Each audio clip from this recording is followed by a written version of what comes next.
It says we are live. Hello, everyone. Wait a second here to have a few people come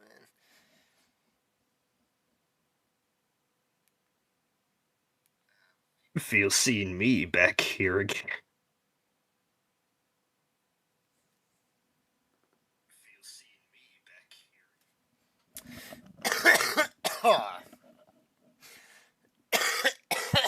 Goddamn. Still a little sick, I assume. I hate that, yeah. Yeah, I still have not gotten over it. Jesus, you think by now you would have. Yeah, well, that's not me. Alright, well, we've got a few people, so I think we can start. So, howdy there, people. Those who have joined. I don't expect too many people to join this one, though. Just a fun thing. So, today, as you can see, I am doing my creator commentary on 2160 Season 1, quote unquote. I am joined by my friend here, Freddie Tail Green, or Backstage, or whatever the fuck he's called nowadays. Hello, everyone. Plushy Tail Film Productions here. Yeah, I can't keep up with all of his name changes. Anyway, Yeah, fair so enough. he's here for reasons. And then we will be joined by my good friend Liquid Crayons, who has contributed a few things to this running series. And he too has some thoughts on the series, especially the earlier seasons, so we'll see how that goes. Also, I am currently still getting over a sickness. I got sick with some sort of sinus thing, and then it got infected, which made it way worse. And that was like a week and a half ago, and I'm still getting over it. So if I'm coughing or sneezing, blowing my nose, you guys know. Terribly sorry for that. So, yeah. So here I'm in my DeviantArt. DeviantArt, right? I know. The gemstone of the internet, said no one ever. So I really only like DeviantArt because of its, like, oh god, so sorry. God damn. Ah, terribly sorry, terribly sorry. But well, back to what I was saying. I like DeviantArt because it has a good structure. Like I can put things where they're supposed to be in files and folders. I just like its structure. I wish I didn't have to go to DeviantArt, but that's all right. I like DeviantArt when it's not being crazy. So yeah, so we're here in the folder. Here's the start of the comic book age, and then back to the originals, back to the first. Oof, look at all that. So Look at how much it's changed. Jesus. look, yeah. So the first episode was published September 10th, 2022. So that was like about 3 years ago, right? That's correct. That is fucking nuts. 3 years ago, I started this series. Technically, And yeah, technically, because it actually has a long, long history. it does. It does. So I had originally started it like maybe 5 months before this. I had tried. There was a few posts that I made of this series, but then I ended up scrubbing that and restarting it for a little bit because I was trying to rush it, and that was not what needed to be done. So Yeah, so first off, some background before we jump into the first episode, the very first one.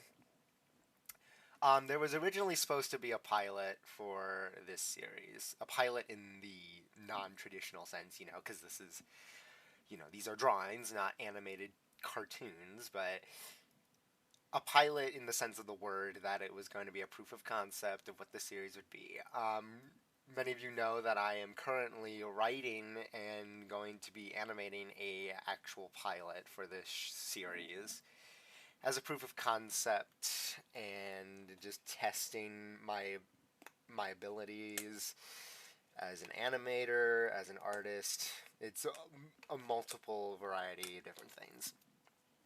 And the pilot that I'm making, Stardust, was also not the original pilot for the show. There was another pilot that has long since been scrapped, but one that has seeped its way into the stories in various different details of it. It was Stuck in the Middle is what it was called. 2160 Stuck in the Middle. And it was very different from the final series that we got, because Riley instead of being a captain was going to be a first officer. And hey, it's like, hey, Beanstalk, would you stop that? Sorry, it's my cat right now. He's being a little nuisance, like he always is. Isn't that right, Bubba? Isn't that right, Bubba? But yeah, there was a lot of different changes. Like Riley was going to be a first officer aboard the Thornton, and Molly wasn't really a part of it either. But that is a story for later.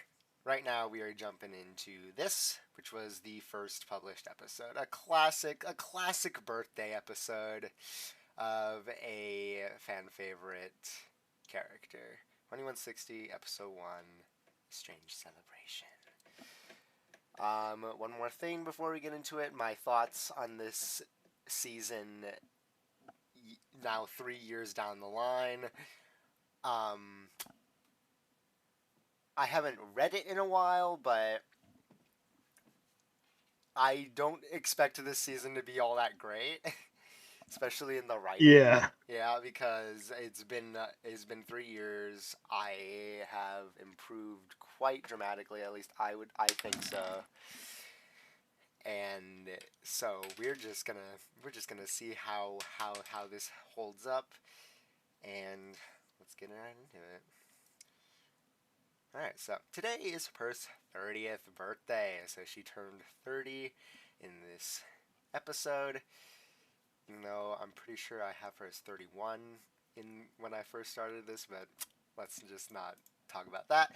It's once again another milestone in birthday. So, what does Perth have planned or expected for her birthday this year? And Perth says, "What's a birthday?" Because Persians do not celebrate birthdays. Because they're aliens. Ooh. So yeah, no. That's a detail I kind of went back and forth on, weirdly enough, if Persians celebrate birthdays, but I wouldn't see any reason for them to celebrate a birthday. That is a inherently human thing, and I would not expect any other extraterrestrial species to be celebrating any kind of birthday. So Perth does not celebrate birthdays. That is not a thing. It's like, Harry, you don't have birthdays? Seriously? No? What is that? Why, it's a celebration of someone's life. A fun day dedicated to the person of interest. And you, my star client, are of interest today. So this was at the time. They were not together yet. They were simply teacher and student because Harry had Perth under his wing, excuse me, because of, Perth wanting to get back out into the galaxy. And you can't just go into the galaxy in this series. Like, you're an uncontacted species. You get contacted by the fraternity, let's say. You can't just at that moment up and leave your planet and expect to know the culture, the different species, the language, everything. So that's why there's the Institute of Extraterrestrial Knowledge. It's a 1-year class that you go through to at least understand the very basics of what this galaxy has entailed, so that you can go out into the galaxy and understand the language, understand the culture, understand the other species in a very basic sense of the word. At the very least, it's required for every new species that leaves their home planet after they've been contacted. So sorry. So sorry.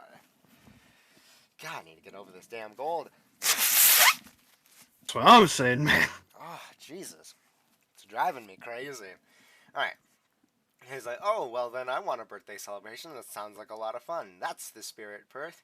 He then scrambled around to get a birthday party ready. He called up Riley and Molly to ask to use their apartment for the party and to take Perth out for breakfast as he set up.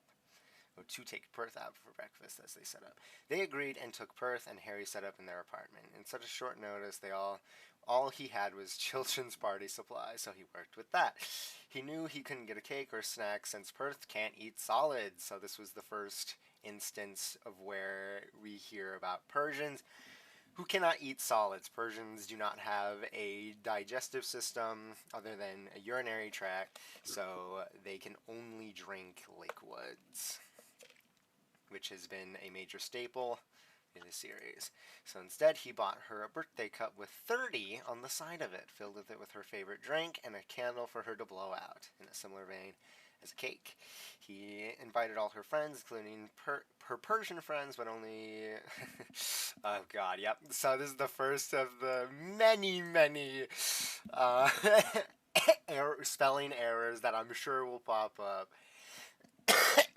I hate going back through these and seeing the spelling errors and the grammatical errors, because I will proofread these things and still they slip through, and it's just so frustrating. I hate it. Yeah. Like that's why when I'm writing a script, I have multiple people look it over, especially cuz I'm not the greatest at spelling. Yeah. So let's see what we got.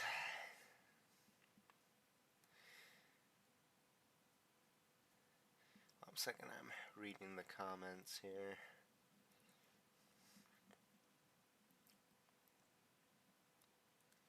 He's like, it's not even a stream. Yeah, it is. What are you talking about? This is a stream. Whatever. Alright, so about an hour later, Riley and Molly returned with Perth. All surprise! Happy birthday! What? She then proceeds to hide behind Harry. Uh-oh, she's not used to this kind of thing. Shoot, sorry, Perth. Sorry, we didn't mean to scare you. Just something humans do to surprise the birthday girl. So I'm not in trouble? Of course not. It's your birthday. Take a look. Wow, it's so colorful, so much. I love it. Don't you mean love it? Right, I love it. An example of her not really, one of the first examples. I've tried throughout the series to make it sound like Perth has kind of like broken English. Like she can't speak it like entirely 100% correct. Up until very recently, might I add. That because, I think it adds a sense of realism, I would think, but let's move on.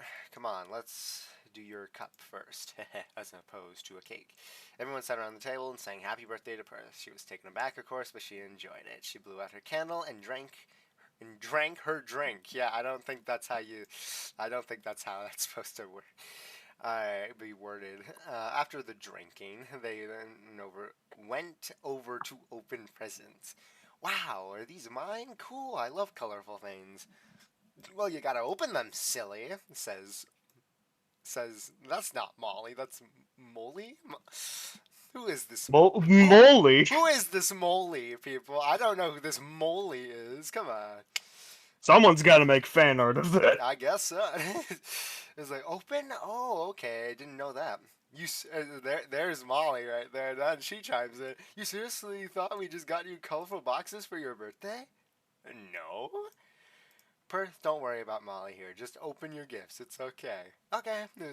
Yeah, another signature banter moment from Molly, where she'll point out something that's supposed to be like stupid, but you know, she's just kind of being insensitive at that point. All right, Perth opened every gift very cleanly, never ripped them open. She got a lot of human stuff like clothing, mugs, and soda. She was very. Oh yeah, that reminds me of this. I was going to make a drawing with Perth in human clothing back then. As yeah, that's just what it reminded me of. Is like I was gonna do that. I had it finished, but then I never published it. Just cause. Wonder why. Well, Perth did not look right in human clothing. I'm like, wow, that just does not look right at all.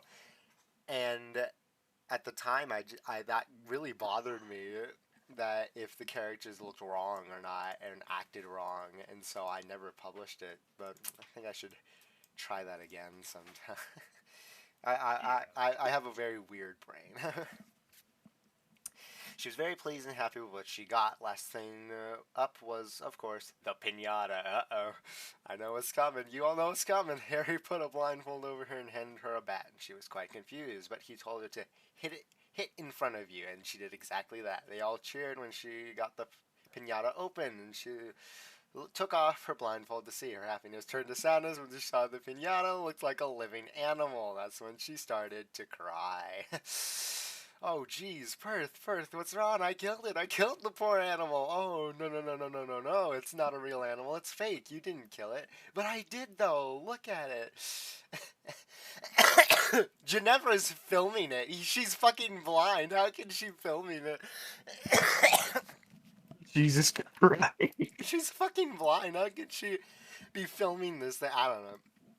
I'll explain her blindness later. Here, come on, Riley, Molly, do you mind if we go up to your room so she can calm her down? Oh, please, go ahead, thank you. Harry took Perth upstairs and calmed her down. After about an hour, they came back downstairs, Perth understanding what a piñata is, finally, and calmed down. Then they celebrated the rest of her party by going out to lunch in a late movie. Ooh, how nice. Perth had a very, very nice birthday, and requested another one next time. That is it. That is the whole episode. Wow. Very short and sweet. Oh yeah, that was very short and definitely not deserving of the first one. Yeah, no kidding. That feels like a sitcom kind of episode, Yes, to be honest. Yeah, it really does not send the right message of what this series is, which is just weird space adventures, and this is just not it. Speaking of 2160, I just remembered a fun fact about one of the many projects that I started, and a little Easter egg to 2160. And oh, that's fun. So basically, back in the day when I was recording the Glamrock season, like the final introductory vid, as I like to call it, there was a scene in it where Glamrock, Freddy, and co. are performing, and I was like, wait, there's supposed to be an audience, who the hell do I put in it? And just at the time when I was planning it, Sintan had commissioned me for 2160 plushies. So I thought it would be a neat little Easter egg to put them all around the little stage area as just kind of like background cameos, if you will. Yeah, the video is still up. You can still see them, and you can see them. They are really in the audience there. It's pretty funny. Now, is it canon to 2160? Hell no. Yeah, as I kept meaning to do a kind of a collaboration with that as well, drawing them at the Pizzaplex to tie in with that. I just never got around to it, unfortunately, because I have a very hard time doing that kind of thing. Of course, I am planning on remaking the Glamrock season, so who knows? Maybe it'll be up for the future. After all, these designs have changed, so I could always go for a round two with making plushies of them. For sure, for sure. Oh, you've gotten so much better. Yeah, for real. You've gotten so much better. So yeah, this episode I don't really like. It is not deserving of the first one. It's definitely good for a minisode, like an offshoot, but it is definitely not deserving of a main series title. I don't think. But this is the one that started it. Got about 20,000 as of now. At the time, I think it was only about 6,000 or something. So, and only one comment, which shows that it wasn't exactly all that great. Then we move on to episode 2, which is definitely more 2160 like. Innocent turned crime. If anything, I feel like this should have been the first episode, and then you did the Probably. perfing later. Probably. But Perth is my favorite of the main cast, and so I wanted the first episode to be about her, but again, did not end up doing all that great. But this one is definitely more in the spirit of the show, of the series, and we are introduced to a various amount of things. And oh, what's this? Fabric of freedom. Someone thinks you're an integral thread in the fabric. Oh, I don't know. I didn't know when I got that, but whoever did that, thank you. Okay, so this one was not as popular as the first one. And at the time, I think it was also at the top, like 5,000. And only 2 comments. But I remember this one fondly because I really liked the court episodes from Star Trek, and that's what this is inspired by, is the court episodes from Star Trek, because the Star Trek court episodes are just so great, and I wanted to do one myself, but this one definitely I know will not hold up as well, and then this one again is really short. That is another problem that's coming up. These episodes are so short, and that is not a good thing. All right, well, let's get back into it. All right, Riley supplies Molly with a date night in the Ashton Dynasty's planet. I I cannot pronounce that. Tainash, I think is what I was going for. Tainash. But that Tainash is the home planet in the Ashton Dynasty, which is another um, galaxy superpower like the Fraternity. So it has its own government system and member worlds, and the capital of that, just like how the capital of the Fraternity is Earth, which is named the capital, is Tainash. I think is how you pronounce it, is what I was going for. Well, it wasn't illegal to enter their region of space. It was kind of dangerous if you don't do the right thing. So, yes, the Ashton Dynasty is very untrustworthy of outsiders, not within their region, but it's definitely not like illegal to go in there and have a fine time. You just got to be careful, because the same kinds of things that are normal in the Fraternity may not necessarily be normal in the Dynasty, as is with extraterrestrial species. Nonetheless, Riley took Molly out on a date to see the sights of the capital planet of the Dynasty. They went to see everything, eat everything, do everything, and they were having such a blast with each other. That was until. So I love to do these stupid little hooks. I try to have some sort of hook on every little episode that I have. It doesn't have to be a huge hook, but something to just get people kind of interested. And that has stayed with me since this September 19th. So yeah, wow, I really got that episode out fast. Kind of weird for me. Alright, ooh, I'm pretty beat, Molly. How are you? Are you kidding me? I still have so much energy. How can we go see the palace? I hear it's huge. She likes huge things, doesn't she? Okay. So well, come on, please promise. After we say it, we can go. Please, please, please, please, please, please, please. Okay, okay, we can go see the palace, but no more after that. I'm exhausted. Yes, I promise. Come on. Molly took her hand and they made it to the palace. It was huge. It spanned 5 different buildings spread across nearly 10,000 acres, consisting of homes of the royal family, businesses, tour areas, meeting grounds, and activities.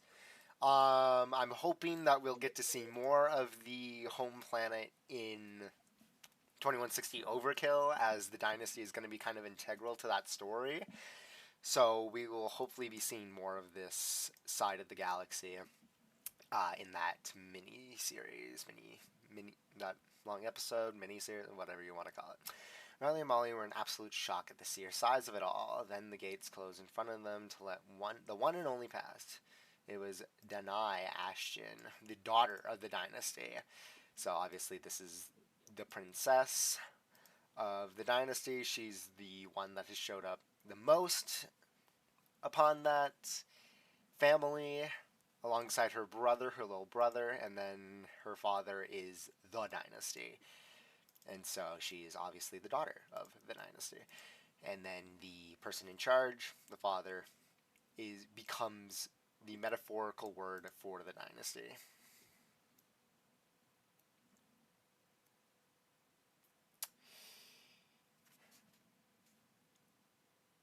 Hold a second, I'm looking at the comments here. Huh. What? Okay. So Molly whistles here and says, "Hey, hottie, nice get up. Did you just whistle at me?" "Yeah, right, I did, cutie patootie." Alright, you guards escort them and myself to the... I hate when I just make up words and I can't fucking pronounce them. Baton, I think this is what I was going for. Baton Court. They need to answer for that threat. What? The guards tangled up Molly and Riley and escorted them under arrest for threats against the dynasty, public affection of the daughter, and whistling on sacred grounds. Molly was beyond pissed off, bitching and complaining at the guards and the daughter, calling this whole thing ridiculous. Riley tried to calm her down and make her realize that this is the dynasty, not the same as the fraternity. Molly did not care. Over the next 2 hours, they'd be negotiating with a fraternity lawyer, explaining the situation, the charges, how the case would go, etc. I don't know why they have a fraternity lawyer.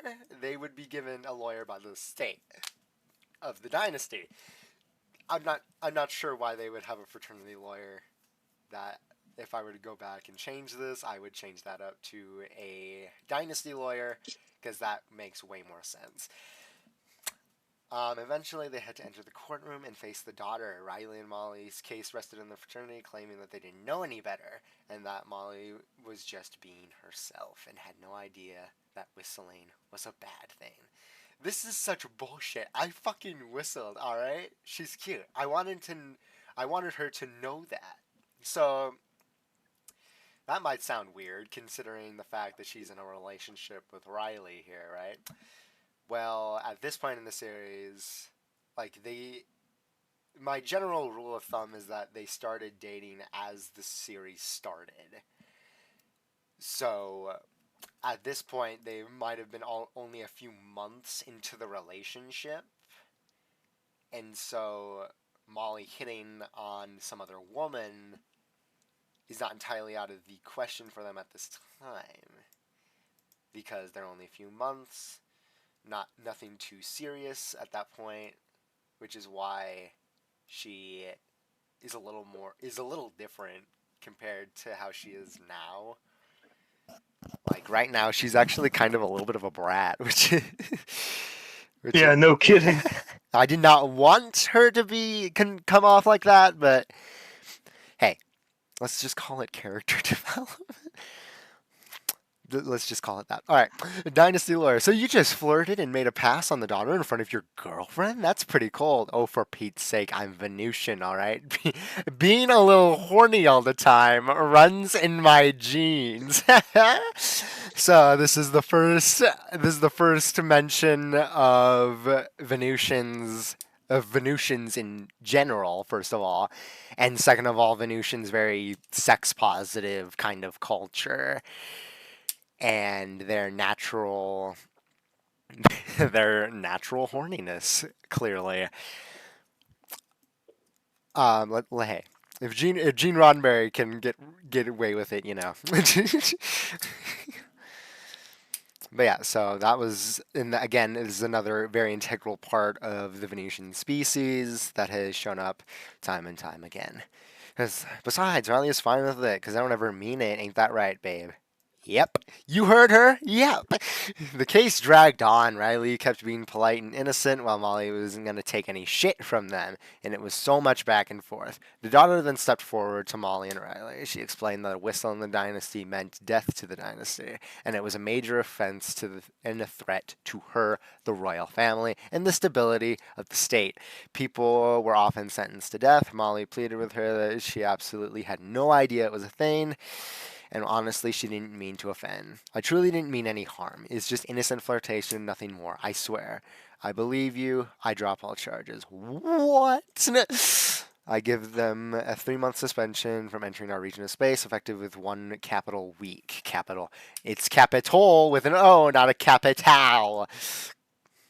Past me. God damn it. Case closed. Haha, did you hear that, babe? We won the case. Hun, I don't think that's what happened. Of course it was. Come on, let's get the fuck out of here and celebrate our victory. I'll chart us to Kepler to get those 12-inch cones, yeah? Well, I do like ice cream. Yeah, that's my Riley. Kisses her on the cheek. All right. Come on before you offend more people. That was uncalled for. No, it wasn't. Oh, har har. Riley and Molly quickly got out of Tanache and speeded, yes, see, stupid spelling, to Kepler and had their famous 12-inch ice cream. It was like, I definitely needed to have a more unique name than that. Look, sticks her entire tongue out. My tongue is longer than their ice cream. I need to go to bed. I'm proud of that little ending, I think. But the rest, okay, so that was the end of that episode. Wow, it's very, dude, that's uncalled for, DeviantArt.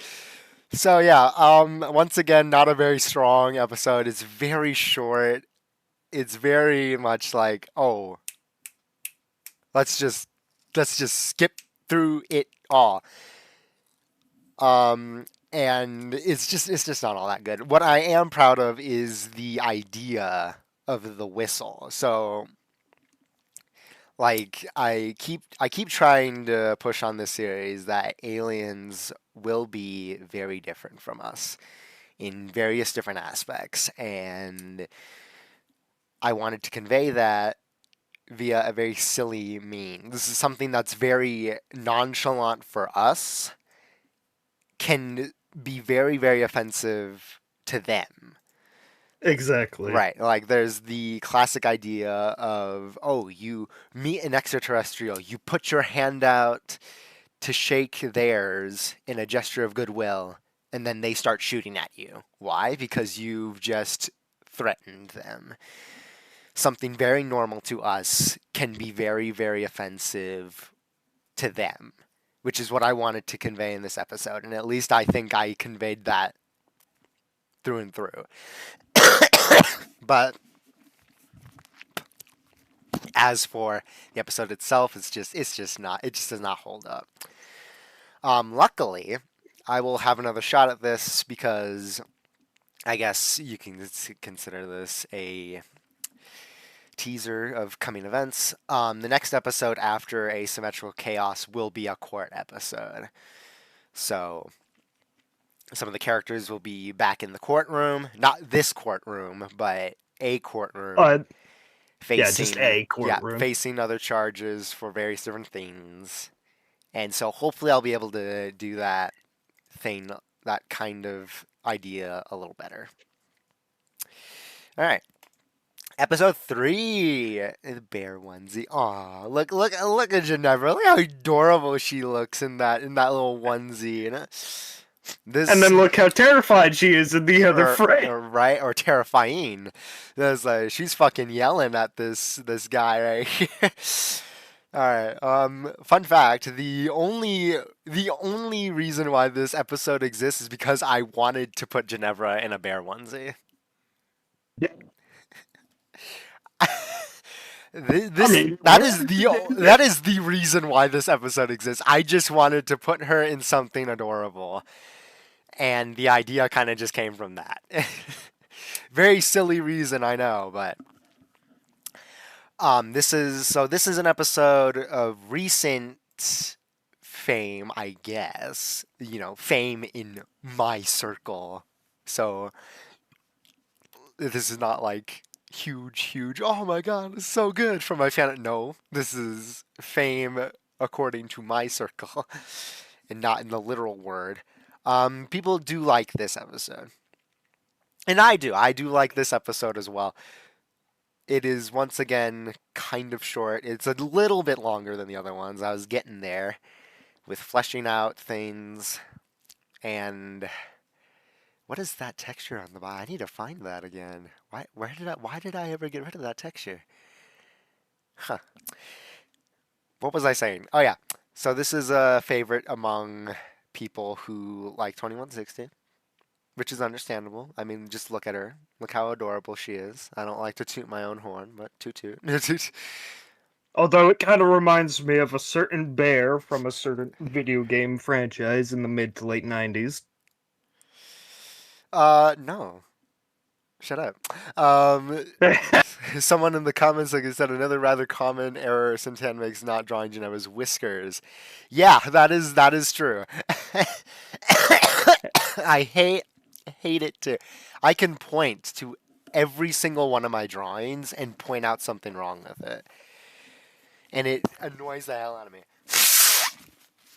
And one of the things with Ginevra is sometimes I will forget her long whiskers, which will annoy me after the fact, but I can't go back and change it. But yeah, she has very long whiskers because of her blindness. She Actually, come to think of it, I think you forgot them in the frame she's yelling. Yes, I did. You can tell. You can see she does not have whiskers. Even when she Even was first drawn, you forgot that. even though what are you talking about? In her character sheet, she has her whiskers. Okay, but I more mean like in like a comic Right. Okay. sense.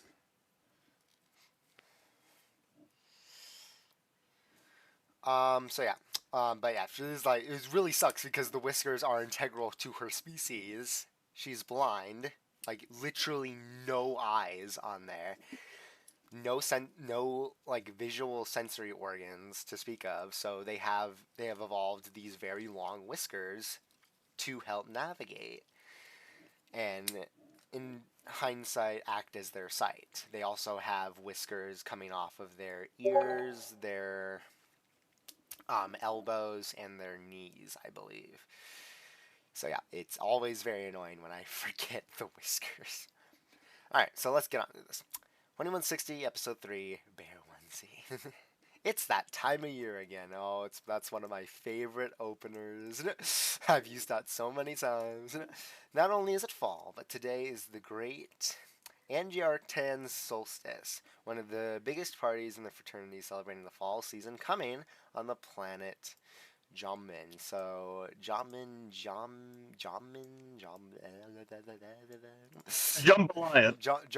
Jambalaya. The planet Jambalaya. No, Jamin. So here, this is in this day-long party. You get to wear traditional Angie costumes resembling those of the ancestors of the culture, exotic drinks and food that you'll never find anywhere else, which is true for really any planet, and parties and activities you'll find in any fall fest. Dialed up to 20. Ooh, Molly and Riley aren't gonna miss this one. Yeah, because Riley is a very big fan of fall. Obviously. All right, Molly, you ready to I go? think we all are at this point.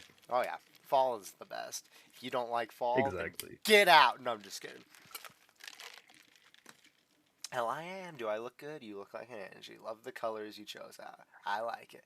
You look great as well. Blues and purples always look good on you. Thanks, babe. Do I look sexy at all? You always do. kisses her cheek. Now, let's go. Our friends are waiting. Riley and Molly took the what? It's just 4 o'clock from Jamin's moon, so confirms that it has a moon. Yay! And down to the actual planet and party down below. They met up with Marla and Perth, also wearing Angie costumes, and Ginevra wearing a bear onesie. Haha, Ginevra, not exactly an Angie costume. Marla said I looked cute. So, Ginevra is very soft spoken, so you know when she speaks, she whispers like this, like ASMR, and only raises her voice when she gets all agitated. She'd probably make a good ASMR channel if YouTube exists in 2160. Well, maybe not YouTube, but you know something similar like something. That. It's like, well, hey, she does, doesn't she? She refused to take it off, and it makes a weird noise when you try to. Really? Molly grabs at the onesie, in which Ginevra responds with a growl. Oh my. Well, it's okay. It's more about having fun than the costumes, right, Ginevra?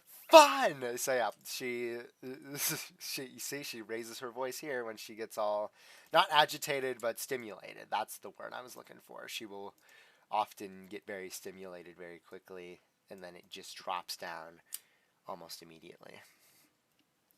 All right, they had just got to the huge courtyard where a lot of games were until boom, boom!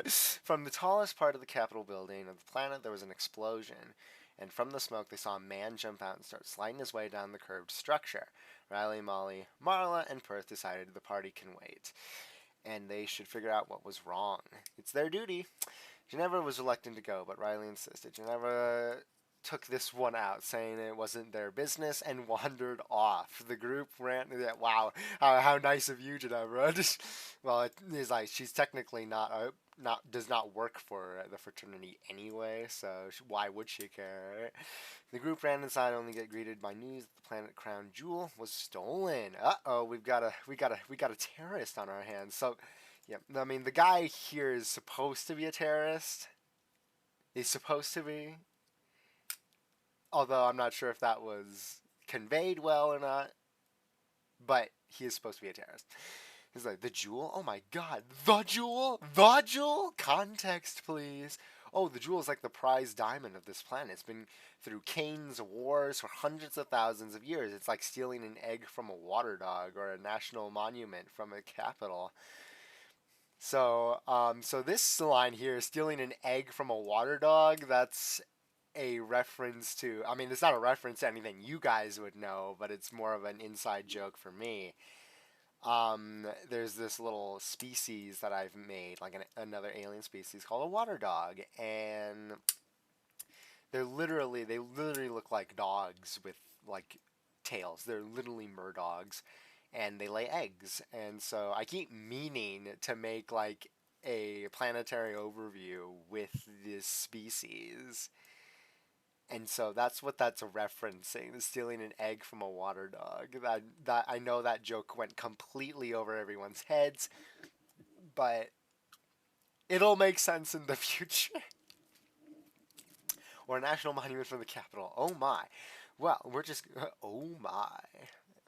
Star Trek people, you know us.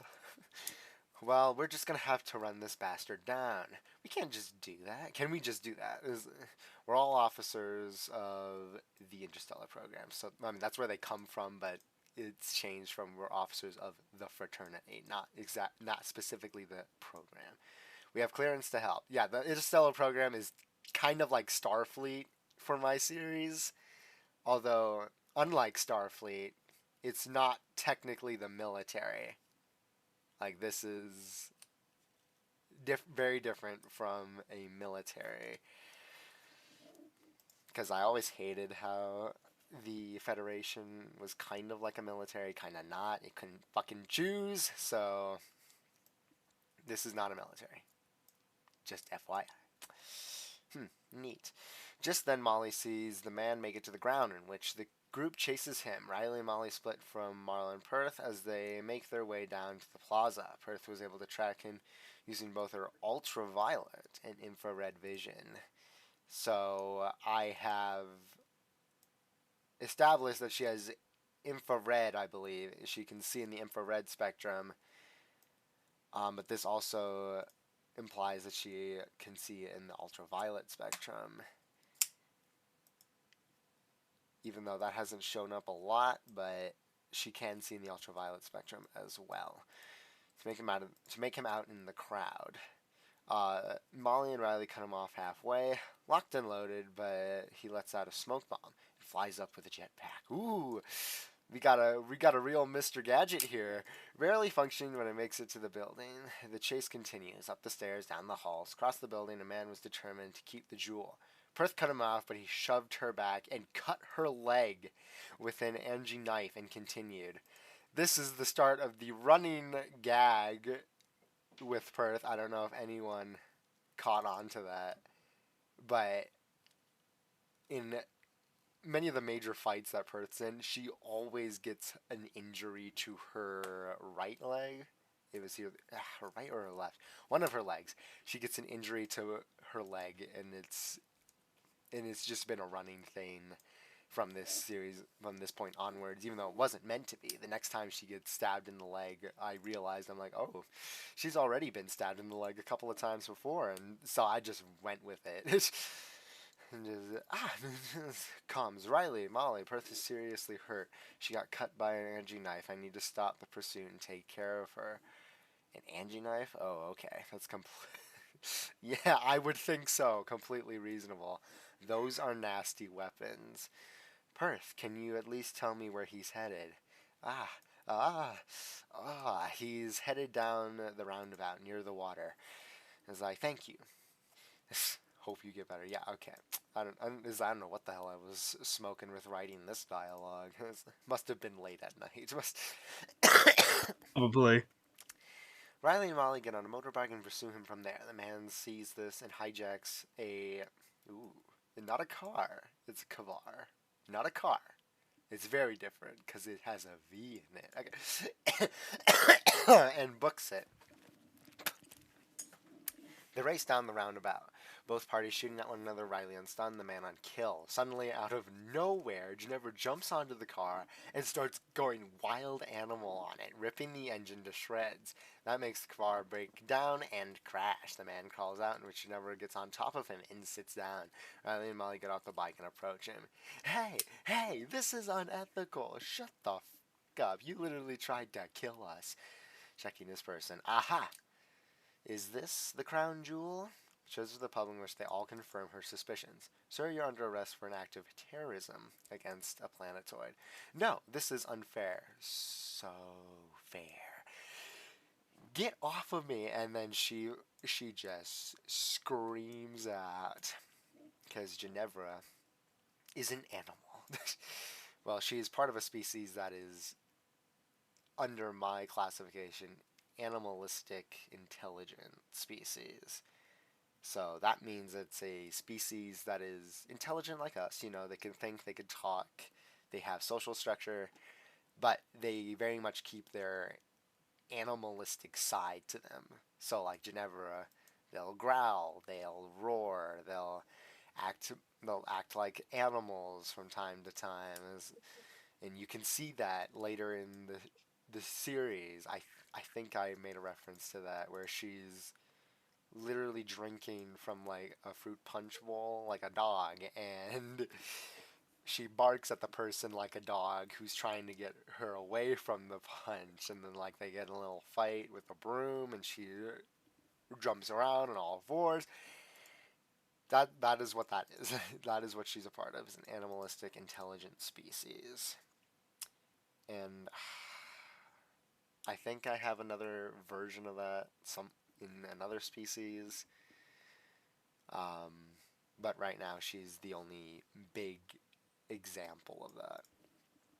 The man was dealt by the planet authorities. The jewel was taken to a safe location. The party resumed. The group head back to Perth, who was all patched up. They found the bar next to the roundabout and had some drinks to celebrate Ginevra's heroic act. Well, cheers to Ginevra. If it weren't for her unbelievable hiding skills and that unpredictable personality she has, this planet would be in ruins. Nothing I haven't done before. See, what did I tell you guys? She's great. Told you she wouldn't get lost. Oh no, I was lost the moment you guys. God damn. Ah, hate being sick. Ah, so sorry. Get back to it. Oh no, I was lost the moment you guys left. I couldn't recognize any smell, so I had to rely on my whiskers. Yeah, so she sees things via smell mostly. Like she can recognize a person's emotions based on her scent. Like she has an amazing sense of smell, unlike anything on Earth, unlike anything else in this series, honestly. So I had to rely on my whiskers. And so she can only see when she recognizes smells or with someone who has eyes. But when she doesn't, she has to rely on her whiskers to get around. When I jumped out to catch that criminal, I was actually jumping out to get a churro. My whole heroic act was completely by accident, but yay to me, I saved the day. Woo! What the And they're all fuck? silent. Yes, Except Molly. yes, her heroic act. She saved the planet, but she just wanted a churro. She just Isn't that just the truth? Ain't that just that's just so her. If I were to point at a moment in the series that explained who she is, it's this moment right here. This is just who she is. And it's hilarious. It's like I'm proud of this ending. It's like, that's the end. So this one was definitely, I think, a little better than the last two. It was a little more concise, apart from some honestly pretty cringe dialogue. But I do think the ending is really funny, and just like the other two, it could definitely use some expanding and some more clarification, somewhat. All right, episode 4, The Faint Tune of Death. So this was the Halloween episode of. Well, I guess you can consider the last one Halloween, because costumes and shit. Yeah, I mean, it was meant to be somewhat Halloween ish with the costumes and the party. But this was definitely meant to be the actual Halloween type episode. Um, so yeah, this was not the original drawing page for this. Actually, I had made a very different looking one, and then decided it just did not look great, and so I decided to make this one instead. I'm not sure if I ever published it publicly, but I do have the drawing. I will publish it eventually. Maybe as maybe I'll like quote unquote re-release this one on Halloween with the original thumbnail. But yeah, this was not the original one, and the original one actually kind of sucks. And this one is much better. I actually remember reading this back when it first came out. Mm. Well, I'm glad you were able to take a stab at it.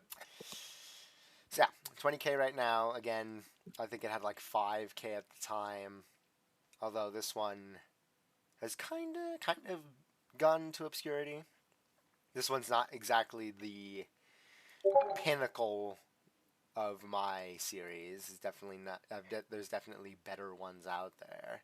Yeah, I mean, in terms of what I remember, this one was really good. It was really unique, and I like the whole idea of like this dying planet and their residents are kind of act like zombies almost. Right. So yeah, no, the idea I think still holds up well, and even the drawing I think holds up pretty good. It could definitely. I'm quite proud of that background actually. But it could definitely use some upgrade. Maybe I'll redraw this soon for just shits and giggles for Halloween season. Yeah, Maybe. just a little fun side edition. But yeah, so let's get into this one unique for the Halloween season. 3 years ago, a red giant star went supernova in the Gowl star system. This is clearly meant to be a play on the word ghoul, because it's Halloween. Ha ha ha. So, Gowl star system. The inhabitants of Gowl asked for evacuation for their planet, but by the time an evacuation fleet arrived, it was too late. The planet was scorched and already coming apart, grown cold by the now newly formed white dwarf. Now in the year 2160, so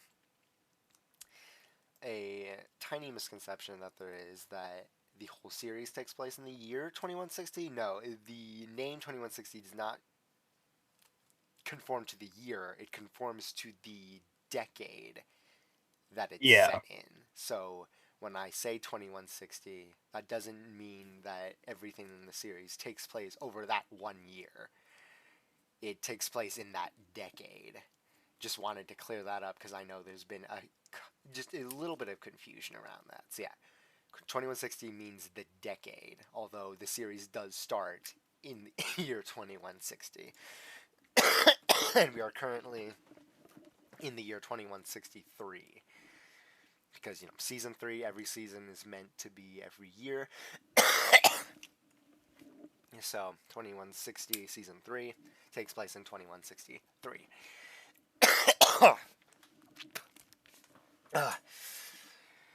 Alright. No. Oh, so sorry. Grendel received a distress call from the planet. She took Harry and Marla to see what this signal is all about, and it was believed that all the inhabitants had died. But they got a distress call from after it turned into a white dwarf. What gives? Mystery. All right. Once again, one of my, I guess, iconic hooks. I like to do hooks. And that is a hook. We're approaching the planet now. Wow, it's dark. I could barely see anything. Well, there's only a white dwarf and dust around here anymore. Poor bastards. They must have been so scared. I know, right? Creepy stuff. What's Perth doing there? I did not list her up here. Is with all due respect here, but what the hell are you doing here? Oh, look, Grendel even asked the question. I asked for Harry and Marla only. Oh, well, I thought it'd be exciting to tag along and see what you guys do. And besides, I really like Harry's company. Ooh, first seeds of their pairing. Look at that. How lovely. It's like, then she makes the face, just the iconic face. Don't worry, I'll make sure she's not a nuisance. Not that you're a nuisance, bro. Just crazy, but in a good way, bro. Stop talking. This did someone just join? Yep. No. Liquid. No. It's Liquid. No. 5 years too late. I'm in the car right now, bro. Why are you in a car? Because I just got back from practice. Right. Okay, actually, why did ever? Oh, and you weren't paying attention to me. Why am I not a mod in your chat? You literally. Why am I not a mod? You should make us mods in the chat. You literally hate No. us. Look at me and my boy. Look at me and my poor boy. Like, you have abandoned us. You sit there reading your comics while we sit here and starve while the rest of you and your mod friends go out and gorge yourselves on frickin' Yuri and oh yeah, I guess straight you guys have healthy been commenting, couples. haven't you? What, And also, first of all, one of you is a femboy, and the other's a chicken duck Me, face. that's me. I'm that one. That's me. I'm the femboy. I'm a femboy? Wait. No, you're the No, chicken me. duck I'm the face. femboy. I'm the 'Cause femboy. I'm a chicken? No, you're Yeah, you're the chicken, I'm the duck femboy. thing. Oh, no. What? You're not perfectly a chicken. You're Plushie, chicken you're kind of losing me. duck thing. You're kind of losing me. Plushie, You're kind of losing me. shut up. No. Stop Okay, talking. no, Plushie. okay, no. I'm the femboy. Liquid is the chicken. Like, I thought this No, was I'm the femboy. established. But no, I want to be the femboy. Liquid, No, I want to be the no, femboy. Liquid, Why do you want wanna to be? be the femboy? Because I'm sub. What the hell is wrong with you? What? I just I'm don't see why submissive. I can't be the femboy. Am I simply too girly pop? What the fuck We're is not this? getting. I'm not getting off track because you two showed up. No. Exactly. No, I didn't even do anything. This was all Izzy. No, I thought you were barging in here to ask for No, I just like, joined mod. because my mom's not in the car. You're in the car right now. I'm in the car right now. Yes. That's amazing. Do we want proof? Are you? Do we want proof? Are you gonna join us I later? don't need proof. No. I'm in the Subaru right now. I'm in the red Subaru. I believe you're in the red Subaru right now. I fully believe it. My I mom's would like, not- why don't you like join the stream on your phone? I'm like, no. Fuck nah. You know, understandable. Yeah. But yeah, can you please make me a mod, please? I You would make me really a mod? appreciate. Please. Yeah. Yay! Yippee! Yippee! Guys, you're all yippee! Can we play Repo later after work? That'd be tough, actually. I want to. I miss playing with you guys. I miss playing with you guys too. It was so fun the last time. We got to drown Liquid in a toilet the first time. Well, That's- shit, now I want to be in it. What the hell? It was beautiful. I was king of the losers. It was awesome. I mean, I have the game, so I could. Tony, can I read? Tony, Mom, But Mom, can we go to McDonald's? Mom. But that comes later. We gotta worry about 2165. I'm only on episode 4 here. It's not Guys. like looking like it. Guys. No, okay. Well, to be fair, like Tony, I've gotta Tony, get ready. No, Tony. What? What do you want? What year will the 7th season of 2160 be? What year? 7th season. Seventh. Seventh Bro, we're going to 4. Hey, What will the 7th season be? What year will it take place in? yeah. What year? What year? Come on. What year? What Come on. year? If I ever got to a season 7, it would be 2167. Yeah, he said the thing. He said the thing. 767. Okay, I'm done. I got it in my system. Continue. Okay, I gotta get ready for work. See y'all. Liquid, don't let them bully you. Goodbye, my I won't. wayward Text me son. back. Oh, don't worry, we Text you will. back. Fuck you. Bye, Mom. Bye, chicken. Right. I'm the femboy. Ay, caramba. Alright, well, Yeah, no after that just happened. Alright. Alright, let's continue, shall we? Where were we? Oh, yes. Marla, bro, stop talking. Bro, stop talking. Grendel put on the cloaking device on the saucer, and they headed down into the planet below. The clouds were dense and dark, and the planet had turned into a ghost town. Buildings and plants, not planets. Plants. It's meant to be plants. Were black and burned, and vegetation had taken its toll on the now lonely planet. In the distance, they could hear volcanoes and earthquakes go off, and it was raining ash. But the most haunting part is how quiet it was. It was so very quiet. Grendel took out her device and started to scan for heat signatures to see if anyone within this dead world, see if there was anyone in this dead world. Suddenly she got one, a signature less than 5 miles away. Guys, I got one. Really? Holy carp. Holy carp. Holy carp, Batman. Like, Jeez. again with the, oh god, I hate errors, man. Oh.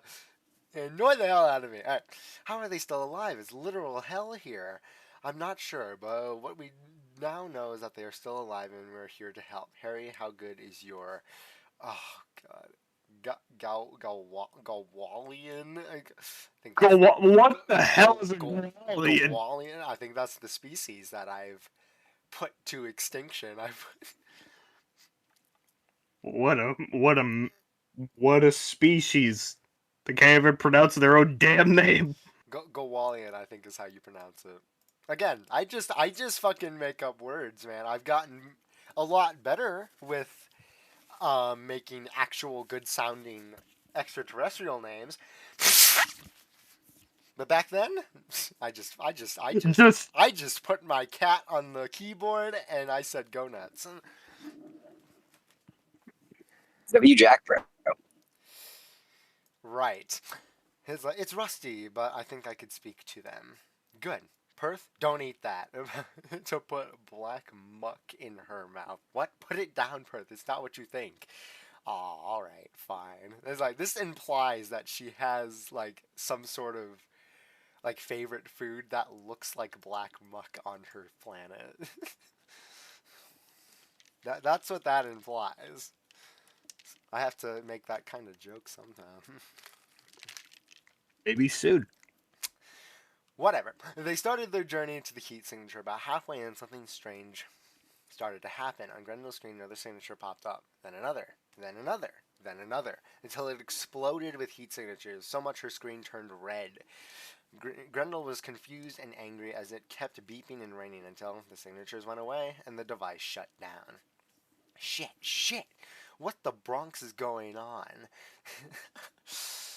This is again another weird, like, not a reference, but to the idea that aliens would speak in funny language. Like, you know how people be like, meet Morp Zeep with aliens. Exactly. The word Bronx is supposed to be a call to that. So she says, what the Bronx? Instead of an actual curse word. It's like a curse word in her language. As a reference to like the old 50s, 60s way that aliens would quote unquote talk. So that is in fitting with her identity as a gray alien. Oh, what? Sintan's Gallery 2160, best sci-fi story ever. Aww. Whoever made this, thank you. I appreciate that compliment. Did the device shut down? Yes. I can't get a signal back or shut it back on. It's shut it back on, yeah, because that makes fucking sense. Shut it back on. It's never done this before, even on the worst planets. I can fix it. You? Fix this? Please, don't make me laugh. No. I was a tinkerer since I was 7. I've fixed a lot of things. That's a little thing that I've kind of neglected about her, but yeah, she's kind of a mechanic. And it's like, it's true, she's a great mechanic, let her try. I'm a great mechanic. She's a good one on her home planet. Oh, you're one to talk right now. Oh, I'm sorry, do you have 256 years of experience? Does Perth? All I'm saying is just let her have a whack at it and stop being so stubborn. Fine. Yeah, so her gray stubbornness is coming out. The grays are very, very stubborn people, or very stubborn species. They have very short tempers. They do not have much patience. The way you worded that sounded really racist. What? How is that racist? No, because you said the Greys. Like, what the hell? Well, what else am I supposed to say? That's what the species is. The Greys. I know, it just comes off as racist. What else am I supposed to say? To me, anyway. I was like, well, I'm not gonna say the Gavini majoris species. I mean, that's what they're called, but the Greys is their easier and It does sound like a slur. pronounced nickname. I'm sorry, I didn't make up the Greys, mind you. That is true. You're just I adapting them. didn't choose that. It's like I'm adapting them, so it's not my fault. You motherfucker. Grendel Grendel handed the device to Perth and she started to work on it. She opened the back and tinkered on the mechanics. Miraculously, she was able to get it working again. She was very excited, turned around, and the rest were gone. Guys, Perth started to hear a loud static, getting louder and louder and I don't know why this is capitalized. Must have been, again, late at night. And louder and louder and louder. And then it cuts off. And then this is supposed to be like on the screen. Can you hear our dying song? Perth starts to hear a faint sound of a violin. It plays the tune of the Gowl. The song they identified with. Suddenly, Perth got pulled away into the darkness. The group were frantically looking around for Perth. They had no idea where she went. Harry was freaking out. Harry, please calm down. It's gonna be okay. How can you tell me to calm down? I'm responsible for her. She's my most enduring client. She still has a lot. She still has a lot to learn about this galaxy. She's my friend, for Pete's sake. She's special. So no, Marla, I'm not gonna calm down. Perhaps she went in there. Where? Grendel pointed at the large temple structure illuminated by volcanic eruptions, in which the inhabitants used to pray and party. They all shared a look before heading up to the structure. Marla smashed her way through the locked doors and moved the rubble aside like they were paper. They were greeted with a horrific sight, thousands upon thousands of bones and decomposing bodies from the deceased. They were horrified and creeped out. Grendel spotted something in the center of the room. It was a glowing mass. They got closer, and they all recognized it as a modern transmitter. She opened it up to read the logs. Jesus, they sent out 35 signals. I love how the word Jesus implies that she knows what Christianity and what all that is, which would make sense. I mean, she did come to the Earth in 2026, so, and seek refuge there, so she would know. I just think it's kind of funny, just in hindsight, like, because that's just normal for me. I did not mean for her to say like Jesus as in, oh, she knows the culture. No, that's just me typing. But now it has a reason. What am I going on about? Let me continue. No way. It reads, they're all full of begging pleads for help to the fraternity capital. See, I spelled it right this time. What? They said they only received 12 signals. I know, so I don't understand why. Wait, there's a new signal being inscribed. What? What does it say? We couldn't leave, and we'll make sure you can't either. They heard the rumbles and movement coming from around them and saw the skeletons. The decomposing bodies were getting up from the floor and walking once again. They were all moaning and groaning and horrific screams and yelling for help.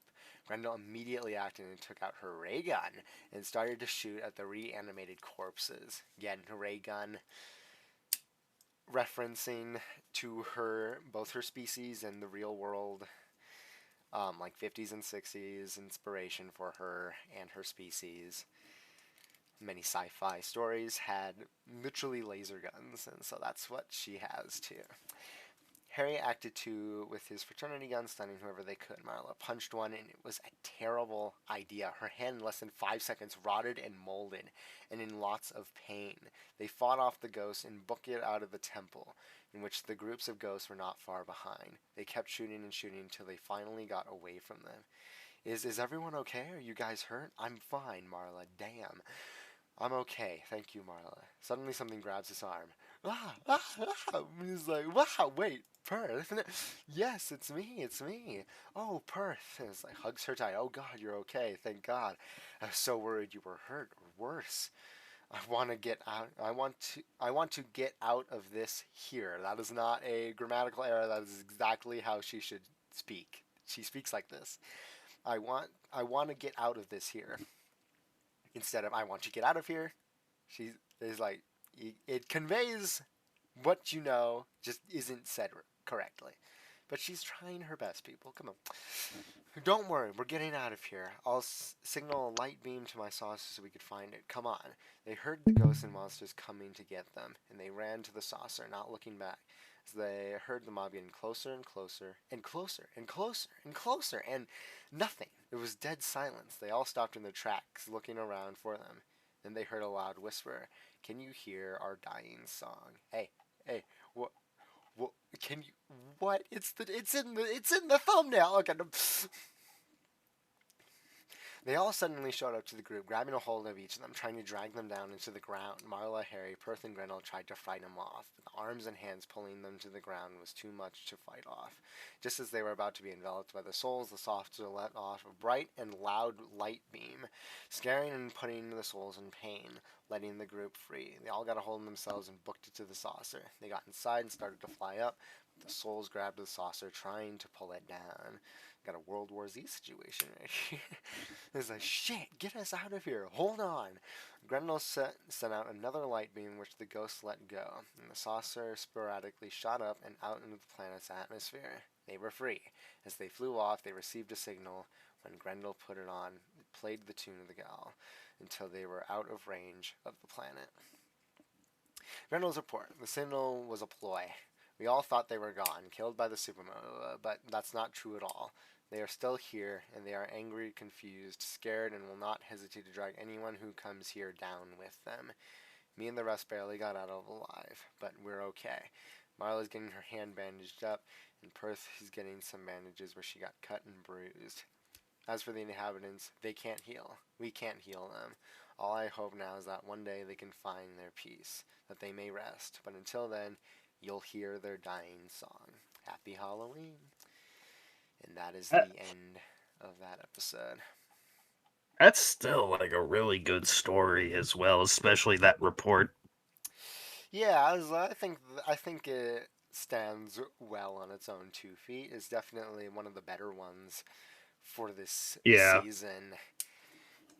And if I had remade it today, I think it would be a pretty perfect 2160 episode. Hell, I feel like that report alone could serve as like a really old, like, creepypasta almost. It gives those kinds of vibes of like, not even like one of the more long popular ones, just like one of those short ones that just creeps you out when you hear it. Oh yeah, for sure. So yeah, I think this one holds up well. It's a shame it's not more popular. I really Exactly. like that one. All right. Episode 5, Piracy for Truth, I suppose. That is like, so the season 3 episode title, Lies for Lives, was actually a play on this kind of thing. It's like Piracy for Truth, Lies for Lives. It's kind of meant to be like an inverse, since this lovely lizard looking guy shows up in that episode too. It's a really good design though. Oh, why thank you.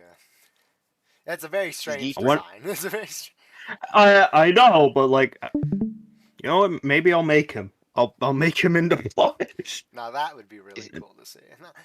So like, is like this It would. species like supposed to be like pirates? Well, not the entire species. So I mean, like, Oh, like this, like this like this sector- fraternity. yeah, Yeah. this sector of the species are pirates, but the entire species aren't like Yeah, I know. pirate-like. Yeah, that's what I meant. That's what I meant. Yeah, so yeah, they're meant to be this faction here is meant to be space pirates. I just imagine like this guy, like he goes to Earth and like goes to like a museum. He just sees the pirates. He's like, I have an idea.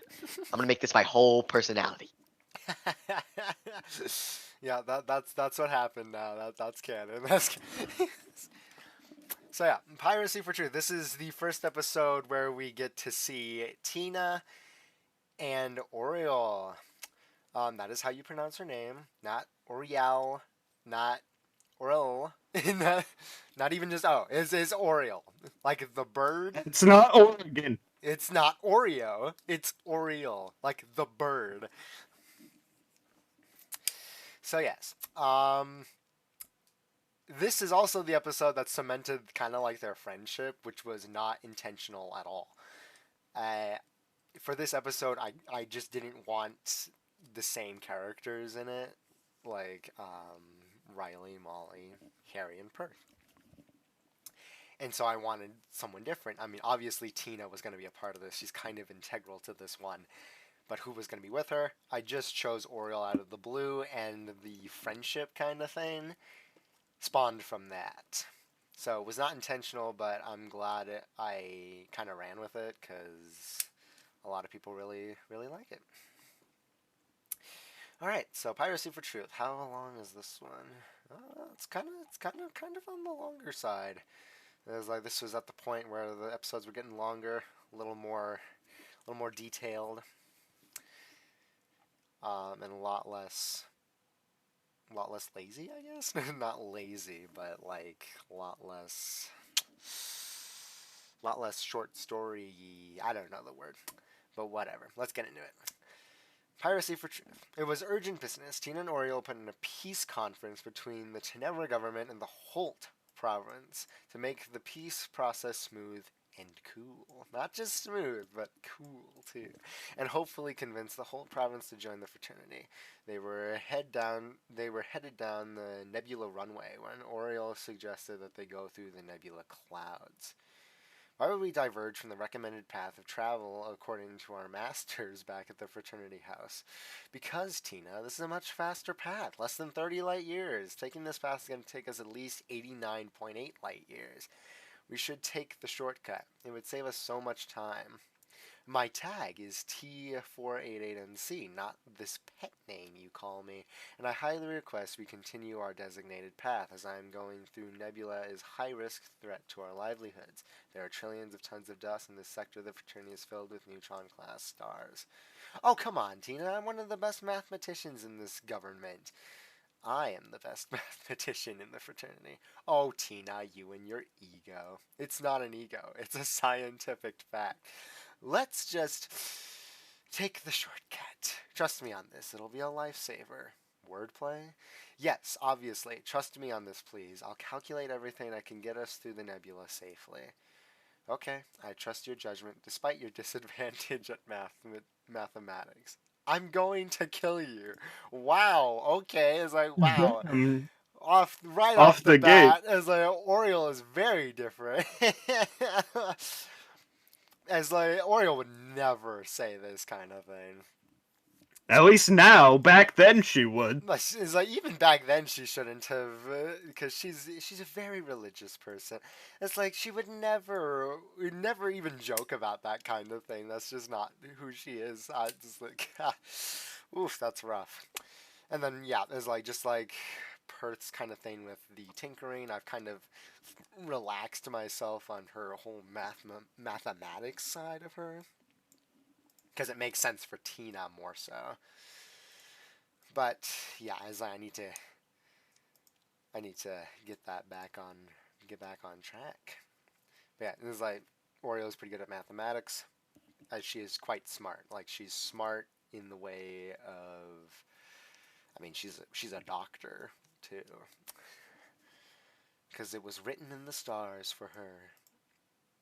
And she also went to medical school, but whatever. Tina reluctantly steered the ship to the nebula, and Oriole guided through it. Oriole was precise and near perfect getting through the nebula. She was able to get through 24 light years of this stuff. Things were going very well. Until smash! The bend speed suddenly came off the line, and they stopped in their track. What? I don't know what that. I don't know. The writing, man. The writing. Ugh. Ugh. It's definitely 3 years ago. Whew.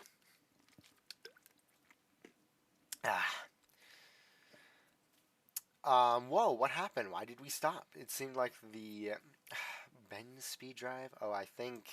Oh, yeah, okay.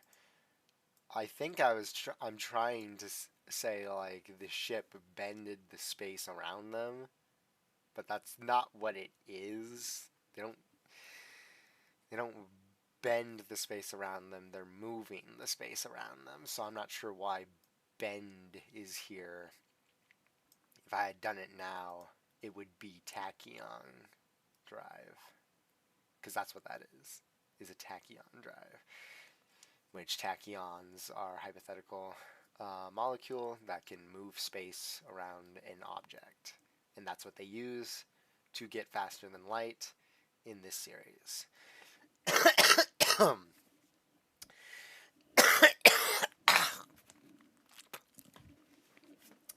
From what? What is it? Stand by. She went up to the code box and opened her hand. Out came a PIC device to see the system's code. seemed that the I'm just gonna say tachyon because that's what it is. It seems like the tachyon drive has been compromised by a foreign substance. It was shut down by an artificial bioweapon. What? But there's no one else here. Suddenly the ship was hit and clawed on. They looked outside the window and saw a frightening sight. It was a claw attached to the side of their ship, and a chain was coming from the huge ship above them.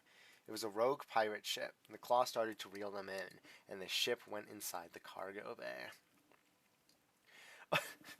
Oh, jeez, yeah. It was like, I really mischaracterized Oriole in this one. She says, oh my god, what do we do? She does not, she would never, no, never say that. First off, this is Earth lingo, not her lingo. She would say, at the best, by the might of Sirius, because that's her god. And even then, in a situation like this, she would not even invoke the Lord's name, quote unquote, because it's a sin. So I don't know why she's saying, "Oh my God, this is not okay." Honestly, it feels like that one meme of like someone's favorite character, and they just say they would not fucking say that. I know, right? Oh my God, as I totally mischaracterized her here in this sentence. Oh my God, this is like the best course of action is to remain calm. Remain calm? I could do that normally, but we're on a pirate ship. I can't remain calm, Tina. You're gonna have to try, Oriole. We do not want to piss off the brutes. What? Molly had told me to say that phrase when the timing felt right. Was the time right? Who cares? We're on a pirate ship. They heard the cargo bay door open, the faint sound of the pirates talking, hackling, and laughing. It then went quiet, which made them quiet, until the door was shoved open and the pirates took a hold of them and yanked them out. Hello, pretty dears. This one is very blue. My tag is T488NC. Oh yeah, someone mentioned in the comments that her original tag, I updated it. Before 488 was 477.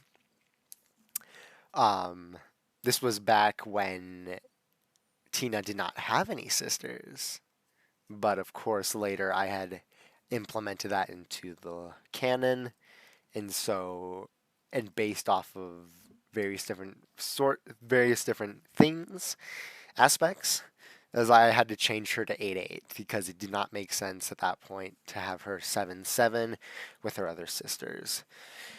Right, so my tag is 488NC, and this is Oriole of the fraternity. You are holding 2 high-ranking officers on an illegal cargo ship against their will and with no authorization of an arrest. This violates 23.5 fraternity astro laws, and unless you want to be arrested, you will let us go at once.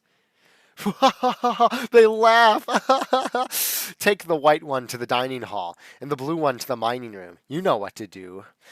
I don't like this at all. The group takes Oriole to the dining hall. Another group takes Tina into the mining room, full of tools and equipment to take apart and dismantle Tina. Back with Oriole, she was sat down in the chair and tied to it. Pirates said to wait for the captain to talk with her. They left. Soon after, the captain walked into the room. Oh, hello. Listen, Captain, there's been a huge misunderstanding here. There is no misunderstanding at all. Your ship was always the target. What? You knew we would be on that ship? How? A mole on the inside. There's a mole? What? No way. The fraternity is so careful with who they let in. A mole wouldn't be able to step foot past the doorway to the headquarters. I guess your precious government isn't so forth-putting and transparent, which is exactly why you're both here.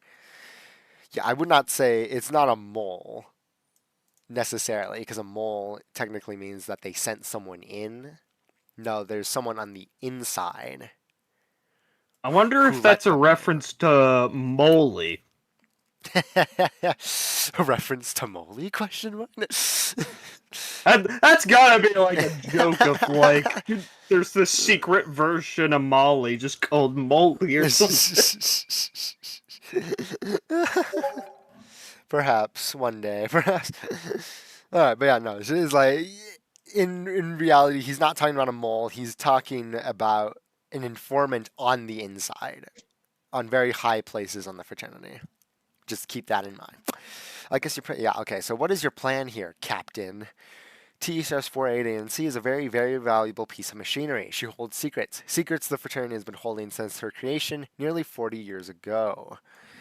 Secrets that, if revealed, would be detrimental to the fraternity's reputation. Oh, please, the fraternity is very transparent. I would know. I'm their top mathematician. I'm constantly behind the scenes. They have no secrets. Is that what they're telling you? Because it's a big fat lie. They have done things, horrible things to me and my species. You're a part of the... Don't tell me... Okay. Oh, Lord. Okay, this species... His species now officially has 3 different names. Because this species name, this one, the Swaxkin species, is what I named them in this one. But then I named them something different in episode 1 of season 3.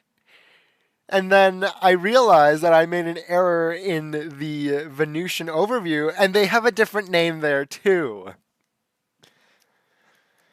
So, sorry for the confusion. They saved your species from an extinction. Your moons destroyed the planet.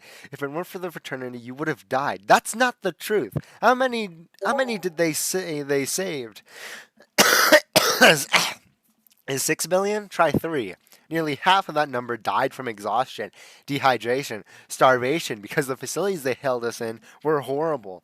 My people went through hell, and they swept it under the rug. That can't be true. They aren't like that. Oh, yes, they are. And I will prove this crime and more when I mine into Tina's final file banks. She's not going to have anything. Even if she knows about these crimes, they aren't going to be stored in her. Private information would be spread among the sisters. Aha, so I mentioned the sisters here. Because I was not supposed to say that. Why, thank you, Miss OOP. That is most helpful. We'll keep you and Tina here until we wrangle the rest of her sisters. So yeah, again at this time she was called T/477NC, but the sisters were not fleshed out all that well. At the time is like literally they were mentioned for plot reasons, and they didn't have their fleshed out names or designations or their lore yet. But of course later on I had to change Tina from 7-7 to 8-8 because of different various things. Oriole went pale, and yeah, that's pretty funny considering she's already white. And the captain stood up, ready to leave her to the other pirates. Suddenly the alarm went off. The captain got a message saying Tina had killed the scientist and is now at large. Oriole then, in instinct, ripped off the restraints and fought off the captain. Damn, she's pretty strong if she can rip off fucking restraints. So she knocked him no kidding. Right? She knocked him unconscious and ran through the halls looking for Tina. But the pirates had found her first. Luckily, she came across a gun range and grabbed the stun gun. It was like the pirates used swords and weapons to attack Oriole, but she managed to dodge most and shoot the pirates unconscious. She continued her way through the ship until she found herself on the top deck with a beautiful view of the nebula, and Tina waiting for her, withered and damaged. Tina, oh my god, are you okay? Again. Oh, no. I'm experiencing some technical damages and I need a software update, but functional nonetheless. Oh, thank God. I thought I lost you. Listen, I'm sorry for dragging us into this mess. You were right. We should have just stayed on the path. Oh, geez. Sirius is going to be furious at me. Your home planet? She's my home mother, Tina. We've been over this.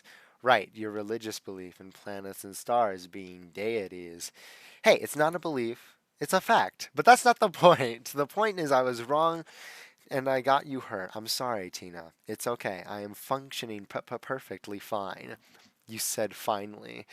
Again, I'm broken. Right, let's just get out of here.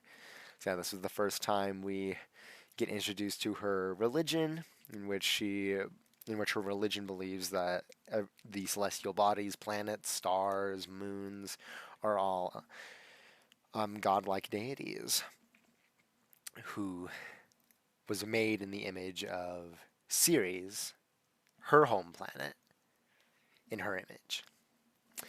The pirates found their location. They booked it to the cargo bay, fighting off the pirates as they came. Oriole went straight for the ship, but Tina went to the control panel and hacked into it.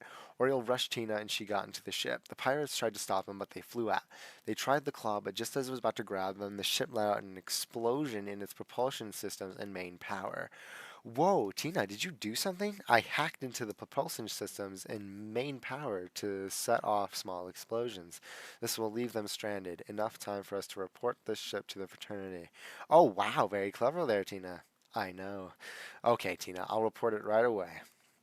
The Oriole went to the messaging board and reported it to the fraternity headquarters. As she finished the message, she couldn't help but think if that captain could have been telling the truth. However, she brushed it off, and they continued throughout the shortcut and got to the conference early, where Tina was taken into repairs and Oriole moderated herself. It was a great success for the Tenebra government and the fraternity. The end. So, yeah. So this one, I think, is well enough. Again, like all the other ones, it can use a lot of work. But even at the time, it was a kind of popular one, which kind of makes sense since Tina is also a very popular character among the little 2160 fan club I've got. And I thought it was I thought it did well more in its story and lore building as opposed to like any sort of action or anything like that. But I never wanted 2160 to focus on action anyway. Yeah, it definitely doesn't feel like a action-oriented series. Oh yeah. I mean, there's obviously plenty of action, but I don't want the action to be the main focus. The main focus of 2160 is supposed to be its characters and its story, which is something Very character story. Yes, which is driven. what I'm still working on to this very day. I've hoped I improved on it, so as it's gone on. So let us go on. Still got a while to go. All right. Also, episode 6. Before we continue, I am sorry to announce, but I will have to leave the stream because I'm gonna go to the mall to go check out some stuff. So, it has been fun being on this little, like, recap kind of thing. And it is nice hearing about, like, the history of, like, 2160 and how it started out compared to nowadays, so... Oh, yeah. I really hope this series grows into something truly beautiful. And I will see you guys in the next one. Bye, plushie. Alrighty, Roo. Bye. Farewell. I love you. Must have been the wind. Yeah, it must have been the wind. All right, try again. So this one is this was based off of a specific Star Trek episode, though I cannot remember what it was for the life of me. But this is the first time that we're introduced to Lauren. Everyone loves Lauren. Did I fix it in here? Yes, I did. So she had a very different name when this originally came out. But what was her name? I don't remember. But as I developed it, I figured Lauren was a much better fit than whatever I picked earlier because I remember the name not really being well. And then I went back and edited it. She is now. Are we gonna see evil Lauren? We already have seen evil Lauren. No, but in the present, besides the flashback. No, not likely. Sorry, I heard we were on the MILF episode, and I had to slide on in. What? Don't mind me. I'll just be sitting here doing my work. Don't mind me. Yeah. Right. Okay. All right. So try again. Well, it's finally here. Another classic opener for me. Riley was finally going to go into training to be a captain of a starbase. So yeah, this established that she was not a captain before, but simply just a officer. But now she is training to be a captain. She's training would go on for one capital week on the International Stellar Space Station. So, funny thing, you could see in the background here, this pit right here is actually the ISS, the International Space Station that we've got. Enveloped into a new version of it called the International Stellar Space Station, which I've later have said it is the Interstellar Space Station. So this is the International Space Station inside the Interstellar Space Station, which I thought, it was cute. It was cute. It was cute. So yeah, the Interstellar Space Station, way bigger. I mean, back here you can see full-on buildings inside the space station. I'm telling you, the space station is huge. She's able to bring 3 guests with her on her time up there, so she brought Molly, Marla, and Ravish, as they all helped her become an officer of the fraternity in the first place. They all packed up for a week and took a ship up to the station and began their week. Wow, I can't believe I've never been up here. It's like a little city up here. I've done many shows up here. They all love me. There's a lot of here right now. Not everyone. Jesper said, that's not fake, that's real. Yeah. Okay, I didn't mean to throw that drink on her and smash her face into that cake. Yes, you did. And I regret nothing. She said my dress was, and I quote, okay. Ugh. Yeah, so that's Ravish. That's Ravish. I think this is the first time we're actually introduced to Ravish.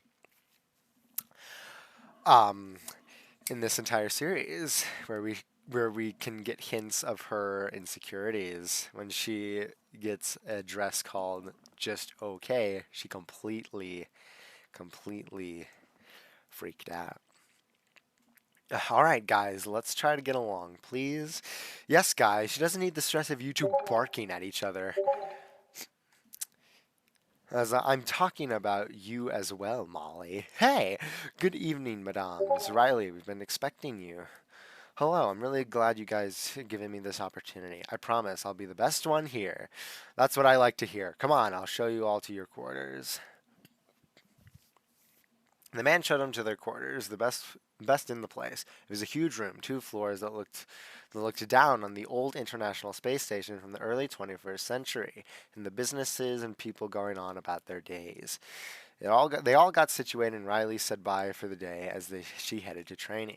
She waited in the lobby for about 10 minutes, and her teacher stepped out. It was none other than Lauren Jesperson. And it says Jepperson here. Again, typos. It's Jesperson, not Jepperson. So she's the captain of the IPS Thornton, the flagship of the fraternity stellar program, and she's also a vice admiral. She is a big deal, and is also Riley's old teacher from when she first started. Oh my God, Miss Jesperson, it's so good to see you again. Please, my dear, call me Lauren. All right, sorry. Yes, ma'am. Very, very funny. Very funny. No worries. Nope. No worries. Yeah. Laugh it up, buddy. Laugh it up. No worries. It's amazing to trust see my me. I'm laughing. Don't worry. Right. I'm laughing. Right. Yeah. Sure. It's like, how have you been? It's been great. I mean, I did get into some trouble with the dynasty's daughter, but that was more Molly. But I did arrest a terrorist on Eiji. Yes, I know. I saw that on the news and all your other accomplishments. You're a big topic of discussion around here, and for good reason. Let's see if you could reach for the stars again. I will. I'm reaching for promise. more. I will. No. And I won't fail you. That's my Riley. Let's go, my dear.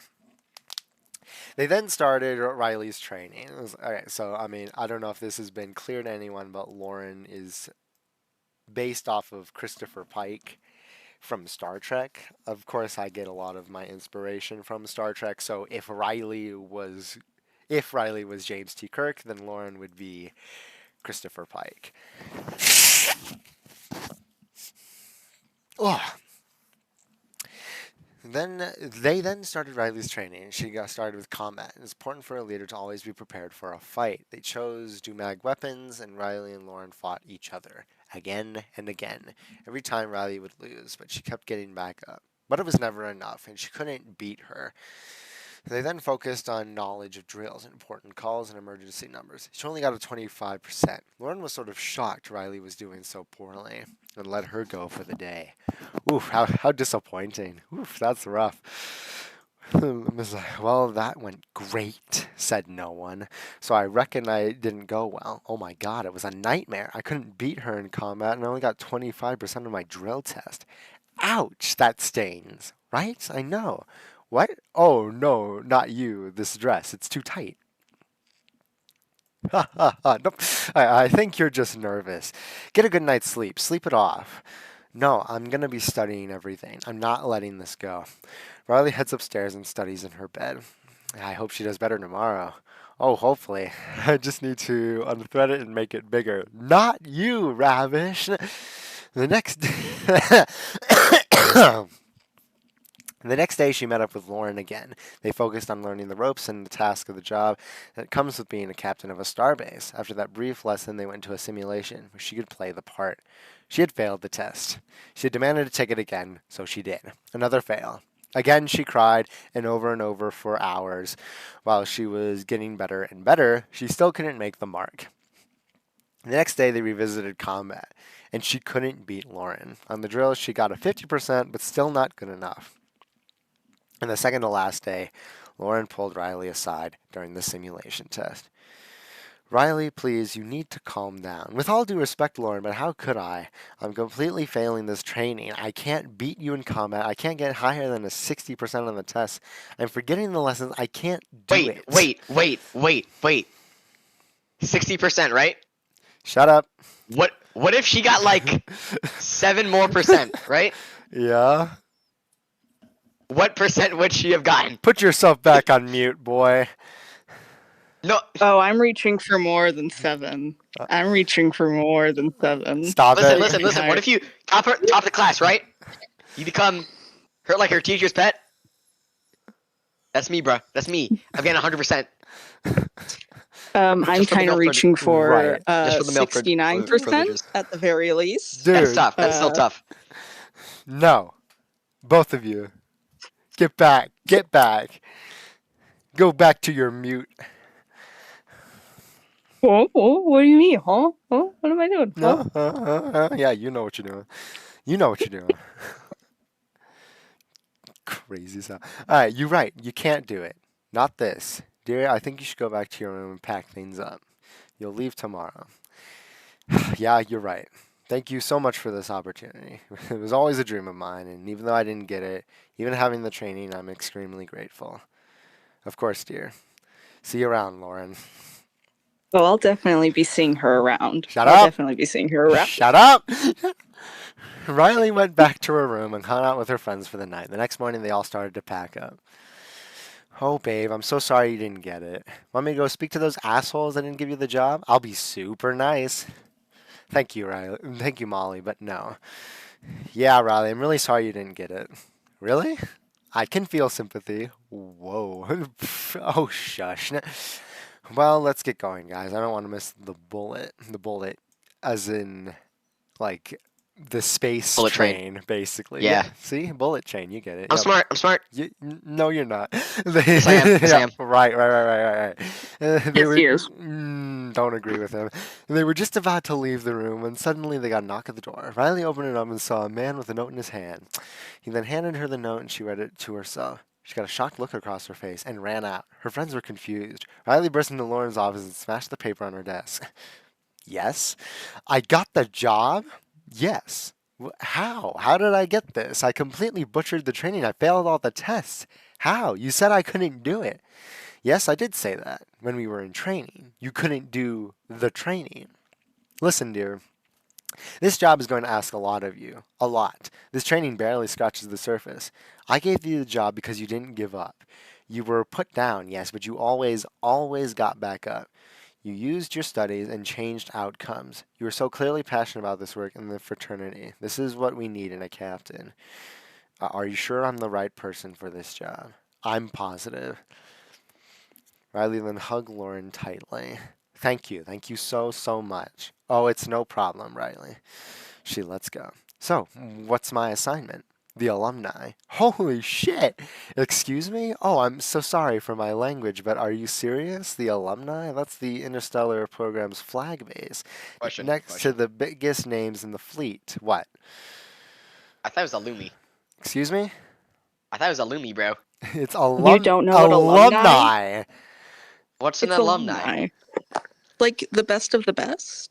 Isn't that right? Like, you know, you become like the alumni at your college or school or Yes, the board. Yes, that's what the word means.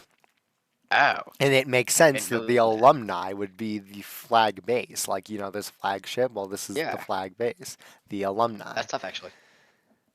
What the fuck? Okay. Next to the biggest names in the fleet. It was where the Thornton was built. I can't accept that. Riley, I know it's a big deal, but I know your work. I've seen what you can do, and I know who you are. You can do this. There's no one more qualified. Oh my lord, I'm gonna be sick. Oh shoot, here, have the trash bin. No, I'm okay. I'm okay. And they share a laugh. Oh, no. You start in 3 capital weeks. So sorry. In that time, I need you to choose your first, second, and third officers. They have to be in the Interstellar program. Port that to me. I want Molly as my first officer. I know that 100%. She's Venusian. Oh, really? I know. It shows in her personality. She's very Venusian, but you shouldn't hold that against her. She's hardworking, smart, and very effective. She's 100% qualified. Yeah, this kind of implies that there's some sort of Lauren, can't say baby, it. I love you, but you can't be racist like that. She ain't racist, but there's that stigma. But Yeah, but Riley's father is. Motherfucker Vesuvians. Hate Vesuvians so much. Oh, we got another ginger over here. The fucking ginger. The fucking ginger. absolutely not. I would never let my daughter date a The fact ginger. is, Ugh. besides the tongue, Vesuvian just like look like normal ass people. So you would have to see the tongue. Oh, that's badass voice crack. Or just hate gingers. Well, I'm the second one. I mean, I'm the second one. well, there's the eye color too. I mean, I don't think. Yeah, regular but like humans contacts have though, I yellow guess. Eyes. Who's walking around with yellow contacts? I don't know. Cool people. Yeah, who does that? Ugh. Right. They both shared a smile and Riley headed back to her friends. Riley explained what happened. Molly and her friends were beyond excited and proud of her. That's so great. I was so scared for a second. Never doubted you at all, said Ravish. Yes, you did. No, I'm proud of you. Riley, I can't believe it. You did it. Molly jumps her. Riley catches her and they share a passionate kiss. Thank you for the sound effect. You can be quiet now. I can't wait for you to start working. Damn. me neither. I'm so Damn. excited. All right, guys, we have a catch up. Back to work, Vesuvian. What are you doing, Liquid? No, Are you still in your car? I'm at home. Right. Okay. I'm on Forsaken right now, bro. You're on Forsaken. Dude, Forsaken off. Wait, no. update soon, because guess 666. Screw it. I can work on my math later. The devil. No, The he is the devil devil. from the Bible. The Bible. Hey, Shadow. Oh, It's me, the it's me, devil. Revel. From Come the with Bible. me. Do Right. sin, steal candy from babies and small businesses. Is that a niche reference? You don't know Snapcube? No, I know Snapcube, but like, is that a niche reference? He says that in the beginning But of I the know, stand-up. But like, is that a niche reference? No. What? If I ask Wait, the how guy in the is it- street, hey, do you know the devil from the Bible? Do you think they'd understand ball knowledge? No, but like, Exactly. So it's a niche reference. wait, no, but you made the niche reference. You started the niche reference, therefore it But like can't to be that other niche. people. But to I mean, other I'm sure. people, that's a niche reference. Okay, well, everyone in this little community here most likely has daddy issues or is autistic. So yes. I don't think I'm the second one. Oh, I'm sorry to hear that. I'm sorry. I don't think. Keyword don't. I gotta get that checked Okay. out. Okay. Lauren's gonna give me some mommy issues though. Uh-oh. How old is Lauren? Old enough. Nope, that sounds bad. No, I can't. That sounds really bad. No. That sounded so bad. Late 50s, early 60s. Ooh. Yeah, Gilf. old enough. Old enough. We're like approaching like Gilf status. Exactly. Oh, you two. Bro, Gilfs are slept on, bro. For real. Dude. Yo, Like, Gilfs are That's slept on, not bro. a... You say that like it's a problem. Like the retirement home, bro. no, it Woo! is. No, it isn't Woo! a problem. No. People put them in retirement homes. Nah, they get retired on too early. Like, Yeah, bro. people say they love old women, but they can't handle them when they're too old. Like, Penelope from Epic. Right. Mm. Right. My queen. My queen. Well, that was try again. I think this episode, again, holds up. It's like as the season goes on, it gets better and better for sure. I definitely like this Oh, yeah. one. Definitely a favorite. Oh, yeah, I of love mine. this episode. This Yeah. is a tough episode. You The word tough. know who's also tough? Shut Yeah, up. who's also tough? Shut up. Nice, Bob. Hey, wait, hang on. Can you go back to the image? Can you go back to that image? No, we're moving on. No, please, just go back. Just go back for 1 second. I want to point. What's she doing with that whip, though? What's she doing with that? Oh wait, Dominatrix. Dummy mommy? I'm gonna. I feel like we should on mute. I feel like you should put like a 13 plus thing on the scale. No. Something, just something in the title. I am muting you, Liquid. Goodbye. What? Huh? Yeah, liquid cheese. Izzy, I'm putting you on mute. That's crazy. That's crazy. Uh-huh. There you go. There we go. All right. So, next one. 2160, Turn Back the Clock. This is definitely a favorite of mine. I love those weird episodes where characters get turned into children or like advance in super old age. And this one is I just love this one. I love this idea. Let's see if the story holds up. It was 3 weeks into the job. On the space station, the alumni orbiting Venus. Hard work was being done. With Riley as captain, Molly as first officer, there's the mistake there. It's supposed to be 88 NC, but this was back when she was labeled under 77. But now T/488 NC as second officer and new upcoming Landon Prime as the third officer. Business has been great. I actually named the third officer Landon after my friend Landon. And Tony has friends. well, it's Freddy. Freddy Tail is named Landon, and so I named him after Freddy for the third officer, just as a fun little Easter egg. Today, 3 Tonian scientists, 2 females named Jin and Thi, and the male named Ton. So yeah, this is when we're first introduced to the recurring characters, Jin and Thi. That's how you pronounce their names.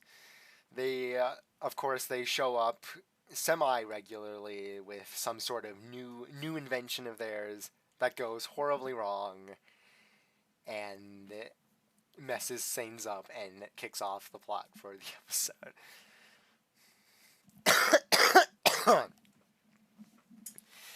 Have made their way to the alumni to show off some new technology they've been developing. Yin, Thi, and Thon, we welcome to the alumni. Thank you for having us, Captain. We are very excited to show what we have for you today. Well, we are very excited to see what's going to be presented. Who are we presenting to? Well, you'll be presenting to our second officer, Tina, our head of engineering, Grendel, and close citizens, Perth, Marla, and Ravish. They're all very excited to see what's going on. Perfect. We love to hear the public's opinion. Will you be joining the presentation? I would love to, but I cannot. I'm busy with my second officer today, but I'll be sure to see it when my ordeals are up. Oh, I'm counting on it. Good luck, Tonians. Thank you.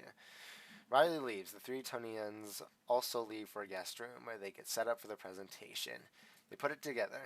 They have developed a pill that allows an organism to feel much younger than they are, making them more energetic, athletic, etc., etc. Attributes that a younger person would have for over a month.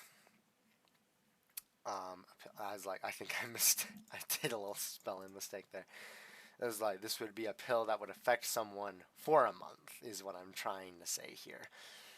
Because they're here on the alumni to sell their officers as a supplement to their officers a supplement for better day's work. Marla, Tina, Perth, Grendel, and Ravish are all eagerly waiting in the small auditorium, waiting for their presentation to start.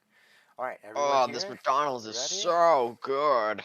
Right. For the 5th time, yes, we are all here. Oh, I'm so excited. I've never been to one of these things. I hope I do okay. You're an observer. Wait, Tony, did you just mute me? Excuse me? Oh, you didn't mute me. I thought you muted me. Oh, I did for a time. Damn it. You didn't understand the niche reference I just made. Yeah. Continue. Hey, you're an observer watching what will unfold before us. You can't be good or bad at that activity. Oh, okay. Never mind then. So, when does this thing start? Right now. Hello, thank you for waiting. I'm sorry that Thi and Gin can't join me today. They have fallen sick, but I'm still able to present. So, enjoy it. Today I have a pitch for you. Ever feel tired? Too exhausted to work the next day? Well, we have developed a medication that can solve all those problems. Not just for the next day, but the next month. It'll make you feel like you have the energy of a 10-year-old. You'll be able to do all of your job in a day and then some. Please, take a pill. He walks down to them and hands them all a pill and some Waller. Mahler doesn't take the pill and Tina can't take one as she is an android. The rest all down the pill. I'm not really feeling anything. Oh, just give it a minute. I'm feeling kind of tired. Oh, that just means it's working. What's in this? Perth falls over, passed out. Perth? Ravish falls over and passes out as well. Grendel falls not long after. What the heck? Ton, what have you given them? The answer to all us Tonians' problems. Ton pulls out a gun and shoots Marla stunned as she falls to the ground. Tina tries to disarm him but manages to switch her off, and she falls lifeless. You can't just pull out with that. You can't just stay. Da-da-da-da-da. What do you say? I wasn't listening. I need you to repeat that sentence. Tony, repeat that for us? Well, he pulls out a gun and shoots Marla stunned as she falls to the No. ground. Read that sentence the exact way you just read it. I don't know how I just read it. I just read it. Oh my god. Oh my gosh. What's the problem? Oh my. But like, Ton pulls out a gun. I don't understand. Oh man.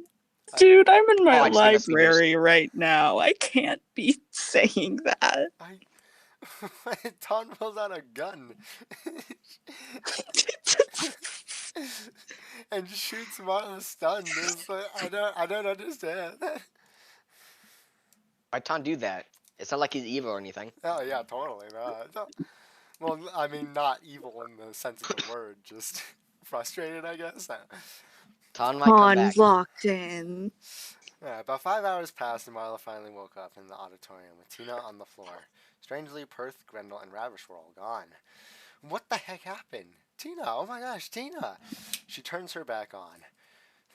Power on. Marla was like, you look to be functioning adequately. That is a relief. Oh, and you're not dead, thank gosh. Don't worry, Tina, I'll protect you. I believe you will need the protection. Well, that's not what's concerning me. Where are the rest of our friends? I don't know the current whereabouts of the others. But we do. We have them here, backstage. We're running tests on them. For what purpose? Well, just come back with us. Marla and Tina went to the backstage with Jin and Thea, and Marla was very shocked to see them at age 10. What? Perth, Grendel, and Ravish were all aged down somehow. Grendel was pacing back and forth angrily. Perth was sitting on a box, remaining calm, and Ravish was checking herself out in the mirror. Hi, guys. What? Not fair. Look, I'm younger again. Not young again, just younger again. Oh my gosh, what the heck happened to you guys? You're all so adorable. You think I know? You think I don't know? It's like, come on, man. Past Sintan just did not know how to write. It's like, yeah, I don't know. It's like, I'm a kid again. Takes a deep breath. Wait, you know how to write now? Oh, are you trying to say something, buddy? No, I'm not saying anything. I'm just asking a question. Uh-huh. Right. Uh-huh. I've certainly gotten a lot better. You have, and I'm very, very proud of you. Uh-huh. I'm proud of you every day. Mm-hmm. Yeah, good answer. Well, Just breathe. Harry said you just have to breathe when you're stressed. Speak for yourself. I look and have always looked great. How did this happen? I would like to know that information as well. We, think it might have been the pill. Didn't you all make this? Well, yes, but it was Ton who picked up the prototypes. We weren't with him in that whole ordeal. We think he might have made a different pill. I will inform the captain. No, please don't. We really want this deal. The actual pill really works. And besides, if we don't get this deal, then we won't be taken seriously ever again. What makes you think that? I mean, look at us.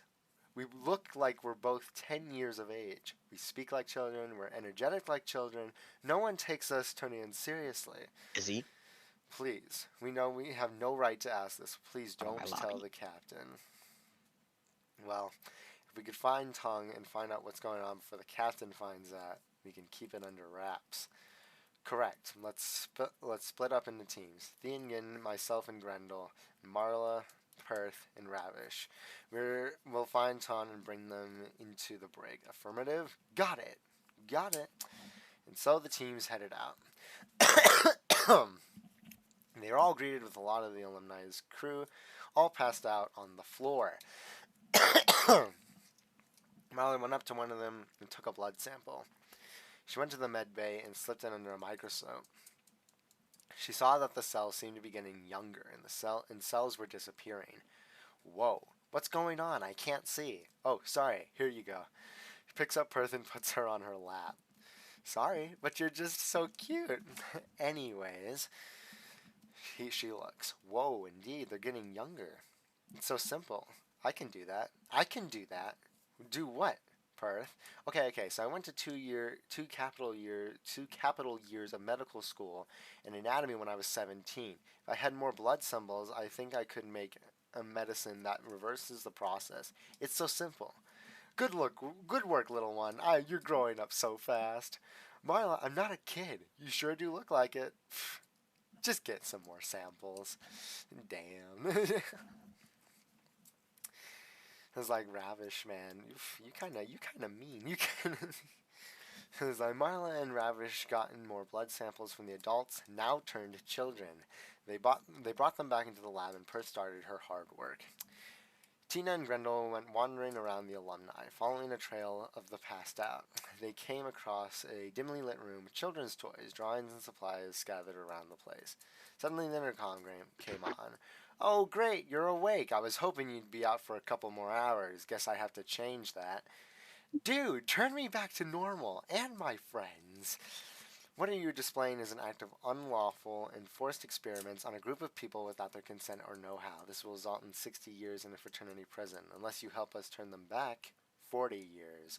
God, how about no? That's what I choose. You bastard, show yourself so I could kick your ass." "Gladly." Tom jumped out behind the window into a check-in booth and started shooting stun out at Tina and Grendel. Stun gun. Tina reacted by grabbing Grendel and hiding behind a pillar. She took out her gun and shot back. Grendel felt helpless, but then she saw the place, the toys, the drawings. A plan came into mind, and she darted out. Tina was confused by spelling mistakes, but couldn't do much to stop her, and she was being shot at. Todd yelled out, "This is the future, guys. Stop resisting." It was like, "Stop resisting!" before a mechanical duck came waddling in front of him. He was confused. He came out to inspect. He heard a noise come from the other side of the room and shot at it. He wanted to see that it was a hopping frog toy. Grendel sneaked Tina out of the zone carefully, in which Ton heard. He walked slowly, looking around. He stepped on a piece of paper with an arrow pointing up. "Hey, little bastard!" Ton looked up to see Grendel on a small balcony and a huge box of pillows next to her. "Godspeed." Grendel pushed the box over, and Tom was engulfed in an avalanche of pillows. Tina came by and uncovered him and picked him up with one. Oh my god, LMS. "Ton, you are under arrest." "Aw, crap." In the coming hours, Perth was able to make a pill to reverse the effects. With the help of Marl and Ravish, and gave one to every person who fell to the effects of Ton's pill. Everyone turned back to the adults after another quick nap, including Perth, Grendel, and Ravish. The captain got word of what happened and locked up Ton in a temporary cell, where Marla and Tina would visit him before the authorities arrived. "Like the cell? It'll be much worse on Venus." "It's okay. I have but one question for you before you are escorted away. Why did you commit these crimes?" "Yeah, why'd you do that, bro?" "My species has been laughed at and looked down upon, not taken seriously ever since we came into contact with your twisted fraternity. No one ever takes us at face value. We are adults, smart, hard-working, loving, just like anyone else. And what? We can never be like you guys. Big, deep voices, hair in weird places. Ever met a nice Tonian outside of our planet? No, because we have to be stern to even be listened to. So I figured I would do my species a favor. I would create a permanent state pill that would turn others back into 10-year-olds, so that maybe we would finally be heard. Your fraternity says they love us and respect us as one with everyone else. Well, where the hell is our recognition? I don't see it. Leave me alone. I don't wish to speak any longer." "As you wish. For what it's worth, we're not all bad. That's just what you see. You just need to find the good. Be that good and be that change." Marla leaves as well as Tom looks back at the door she left and looks down in stubbornness. "Oh, I'm so glad to be an adult again. I missed this." She hugs herself. Amen Perth, to shut that. the fuck up. Did you not hear? What? Not Perth being like, "Oh, I'm so happy to be an adult again." Mm, I would miss that. fair. Amen to that. I would have killed myself if I had to stay a child any longer. I wish I stayed a child for longer. I wanted to expand into the children's market in fashion. Being that young body, I could have seen the fashion world from a whole new light. You are insane, my friend. I don't think you're insane, Ravish. I suppose it's not the worst thing to be an adult again. The group all had dinner and turned in early. It was a long day. that's the end of that episode. I don't remember the episode being so dark. Yeah, it kind of gets a little deep, doesn't it? Ah. Oh, it's the silly episode where everyone turns into babies, scream, and your entire family gets destroyed. It's screaming your entire family dies. No, staff. Staff. Yeah, I was just about to be the one to correct you, little buddy. So, like, give me my hat fix, thank you. Yeah, this episode is meant to be just a kind of silly, but it also gets kind of deep with an undertone allegory of like racism. As funny as the Tonians are, they have I do want to use them for like allegories of that kind of thing, and this was one that I think was presented well enough. Again, if I made it today, I think it would have worked out a lot better, but I still really like this Silence. Silence, I must say. Look at Bebe Ravish. Look at her. She's so cute. They're all so adorable. Yes, Ravish. They're all so cute. Aren't they so cute? Okay, little so children. I need to redraw some things, man. Do so much better. All right, episode 8. I think we're about halfway through this season because this season had, let's see here, 13. Like 6 or 7 episodes. So yeah, we're getting there. We're getting there. So Bravery Within. Ooh, what is that? Oh. Wait, is that which? Oh, it's that episode. It's that episode. Yes, it is that episode. The kind of prison escape, not really kind of episode. Let's just get into it. So this episode was not pitched. This was not the brainchild of mine. This was a idea from a acquaintance of mine called RC Studios, on Discord at least. He had pitched the idea for this episode to me, and I thought it worked very well. And so I decided to turn it into an actual 2160 episode. I think I did a couple more of that as well, both by RC but also some other people in the future. So I thought it was like very interesting. So yeah, this was not the brainchild of mine. This was the brainchild of his. Today, during the Dumag Space Museum, Orbining Dumag has now opened to the public. This museum contains a bunch of old artifacts from various species in the region, as well as the main section containing the history of the planet, Dumag. Harry thought it would be a great way to teach Perth about other species, as well as get some good hangout time with her. Ooh, seeds again, seeds. Perth happily said yes, and also wanted to bring Riley and Molly as well. Harry agreed, and they made a plan. The day came, Perth was very excited to go with Harry, as well as her friends. They headed over and joined a tourist group. Wow, look at this map. It's huge. That's what she said. Oh, no. It's like Riley slaps her on the back of the head. Nicely. Not like full on. Come on. Abuse? Just wanna make that clear. You know. Abuse? Bro, Just in a funny way.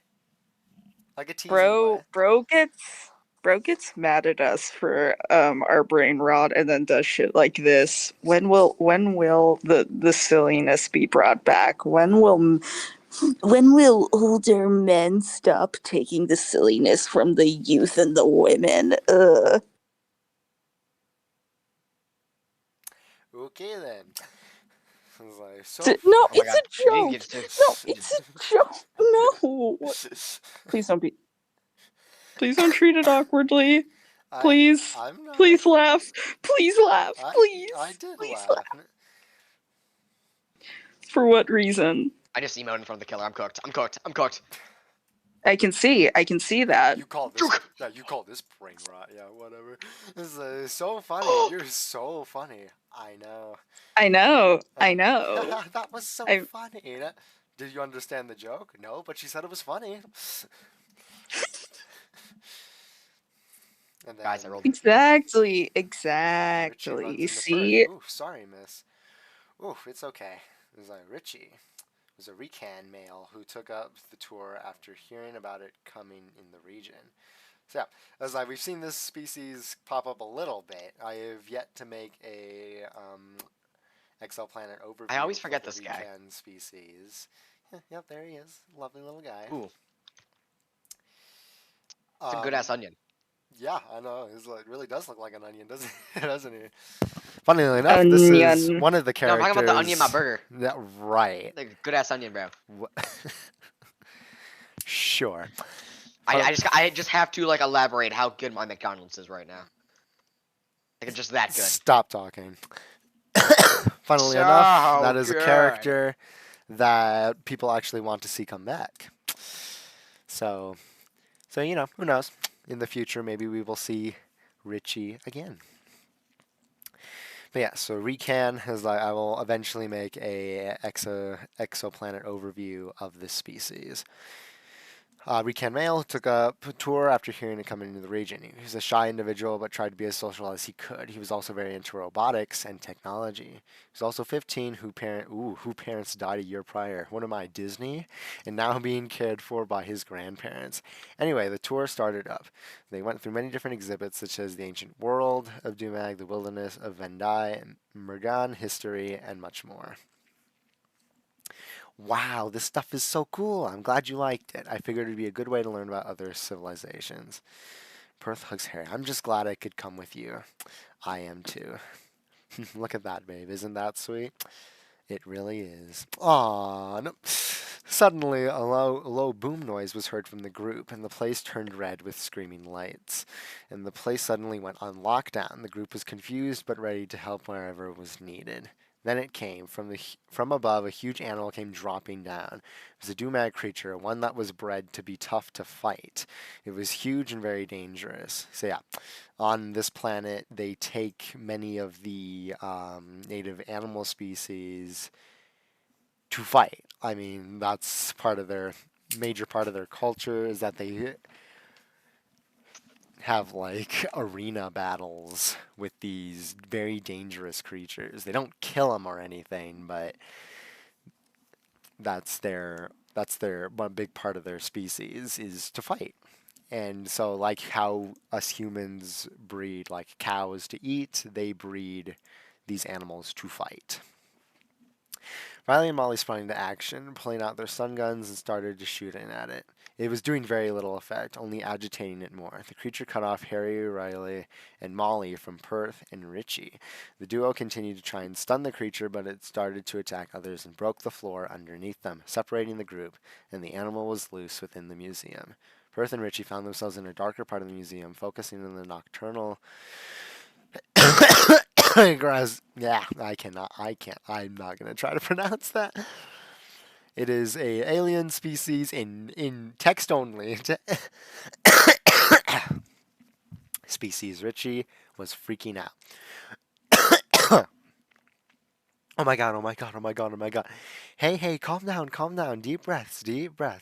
How can I? There's a monster running around. I'm not equipped to do anything about it. I don't know where my grandparents are. I'm lost. Oh my lord. I know, but we're still alive, and now we have to find my friends. They'll know what to do. But we don't know if your friends are alive. We need some sort of game plan so we don't die. Shh, but we should keep our voices down in case the monster's out there. Right. Sorry. It's okay. Believe you me, I'm just as scared. Okay, so, what are you good at? Well, I'm good at technology, specifically hacking. Okay. What about you? Well, I'm trained in Patachi. It is a combat style on my home planet, but that thing is way too big for me to fight. I was like, that's just pretty much an explanation. That's what she said. As to what.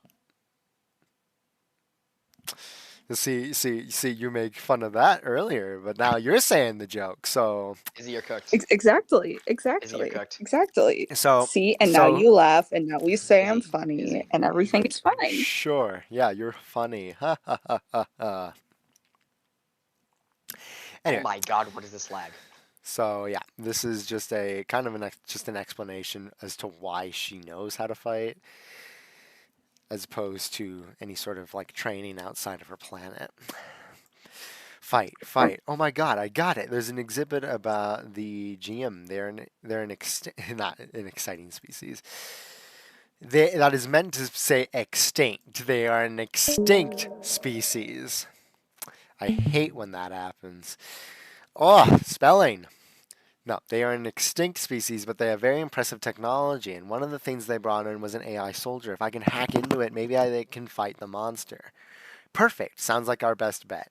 Okay, let's go into the museum. Hey, it's okay. I'm going to be here right beside you. I won't leave you, okay? Okay. I'm Perth. I'm Richie. It's very nice to meet you, Richie. You as well. Perth and Richie started their weary journey over to the exhibit. They were steady and quiet and kept hearing the haunting roars of the beast. Richie then collapsed, starting to have a panic attack. Richie, are you okay? I'm having a panic attack. I can't do this. Oh, no. Yes, you can. I believe in you. We're almost there. Just a little longer. Get the disc out of my backpack. Oh? Okay. Perth looks around his bag and gets a small gray disc out and hands it to him. Here. Thank you. Richie pushes the button. The small hologram of a character comes on, named Sticky. Hello, Richie. Relax. I know there must be some pressure on you. I know. But you have faced challenges before and you got through those. If you can do what I know you can do, you can continue on. You really think I can do this? Yes, you can do this. Just take a deep breath and put your head up and get moving, buddy. Richie looks up at Perth. I think you should listen to the small glowing guy. Okay, you're right. Thank you, Sticky. Anytime, buddy. He deactivates and Richie puts it in his backpack. So Sticky is supposed to be like an AI program, like a therapeutic AI program. So Richie has obviously very big anxiety issues, anxiety attacks, and Sticky helps in calming him down. So he's supposed to be a therapeutic device. He's not sentient. He's just another tool to help him. He deactivates and Richie puts it back in his backpack. I'm sorry, Perth. I didn't mean to stop us. Don't be sorry. You need to calm down. I get it. I'm a lot like that as well. Really? Yeah. As Harry would say, don't sweat it. Thanks. You're welcome. This shows kind of Perth's kind of aunt aura to her. Did you? Hey. Hi, Izzy. Oh, I didn't know you left. Hi, Izzy. Dude, I left because like I saw someone like in the room with me, and I have no idea if they heard my that's what she said joke. Are you in the library? I work here. I'm on the job right now. Oh, you have a job? God, who would be in the Sure. library? Imagine working. Well, I understand working, but who would just go to the library? People, I don't want to give away my location, so I can't exactly say where I'm What? at. No, say where you are. Like specifics. No, Trust no. me. Dude, no. I won't find you in IRL. Like I won't. Alright, they both got up and Oh, this is continued a Mangus Archives reference? What is until this? bang. Across the hall they saw the monster, and it saw them. Perth and Richie panicked as they ran down the hall next to them, with the creature on the chase. They ran and ran until they finally made it to the exhibit, with a couple of minutes of time to hack into the robotic soldier. Richie took a deep breath and opened up the chest and began work. Perth was on the lookout, hearing the monster come closer. Oh god, it's coming. I know, I almost have it, I swear. Oh god, firewall. Fire? Where? A digital firewall. I can't... Wait, Sticky. He grabs a disc out of his backpack and summons Sticky. How may I help? Sticky, I need you to hack into the firewall. I can't get past. On it. Sticky started to work, going on inside the robot, and the monster makes it into the room. Therapeutic device, but hey, Richie knows his devices, and he can make him a nice little worker bee, right? Nice little worker bee. Richie's a smart little kid. It was like the creature was charging, and Perth instantly jumped and kicked the monster in the face and started to fight it, keeping it back, but not for long as the monster pushed back Perth, injuring her leg. Yep, there's the second mention of her leg getting injured. Oof. Richie thought this might have been the end, but finally the AI soldier booted up, being powered by Sticky. Oh my god. His opponent, that affirmative. The AI soldier, now big enough to fight it, fought it off. Richie went to Perth's aid as best as he could, which she couldn't stand up. Richie took her by the arm and attempted to get her out of the battle. They nearly got trampled, but they got out of the room into the main hub area, where Richie got help to heal her leg. The monster and soldier fought it out, both getting injured, but soon Sticky was able to hack into the gas systems and spray the monster with sedatives, knocking it out. It's amazing that this fucking, like, machine from an extinct civilization still somehow works. Like, that was like, how does that happen? Plot convenience. It's Yeah. the plot convenience Yeah, I machine. guess. Haven't you read? It's a millions of years old, but yeah, plot convenience. Soon after, authorities from Dumag came to contain the creature, ready to return it to the planet. Perth's leg was as good as new. Richie, you did it! You got the monster! No, it was Sticky and the robot, but who hacked into that? Who had the know-how to do that? Who had the idea? Me? Yes, you. Thank you, Perth. Thank you for saving me. Perth? Harry? She gets up to run to him, hugs him tight. Oh, jeez, I thought I lost you. It's okay. We're all okay. Thank God you're okay, Perth. Yeah, wow, that was some scary stuff. I know, and I would have been a goner, but Richie helped me through it. He saved my life. I'm very grateful. Oh, it was nothing. I was like, thank you, Richie. Thank you so much. Now I just want to know how that thing got here. Oh, we can answer that. We went to look for the monster, but we found 2 people instead. They smuggled it onto the museum. The idea that it would destroy the place. Why would anyone want to do that? Well, after some convincing, she cracks her knuckles. Ooh, she beat the fuck out of them, guys. She beat the fuck out of them. They coped and told us they wanted to stop it. The fraternity opened this place, and they weren't too happy with that. So the fraternity took took away something they held dear. Weapons that could kill. They were being stupid.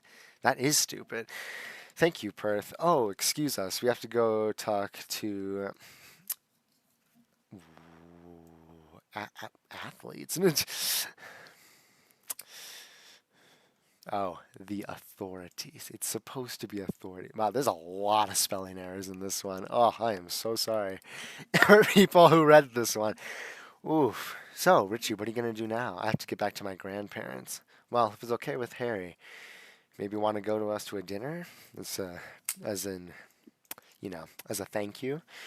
Really? Yes, it's the least we can do for you after saving my life. Yes, I would love to have you. Well, yes, I'd love to. Yay!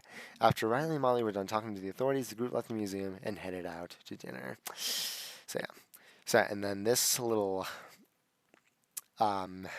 detail here. So, in the Dumag species, they originally, in their culture, had weapons that could kill, and they hunted these creatures to kill them. But they started to reform that, and now in 2160, they have weapons that don't kill. I mean, they still pack a punch, but they are designed to knock someone out, not kill someone. Especially, and then that's to treat the animals better. And so that's I like that.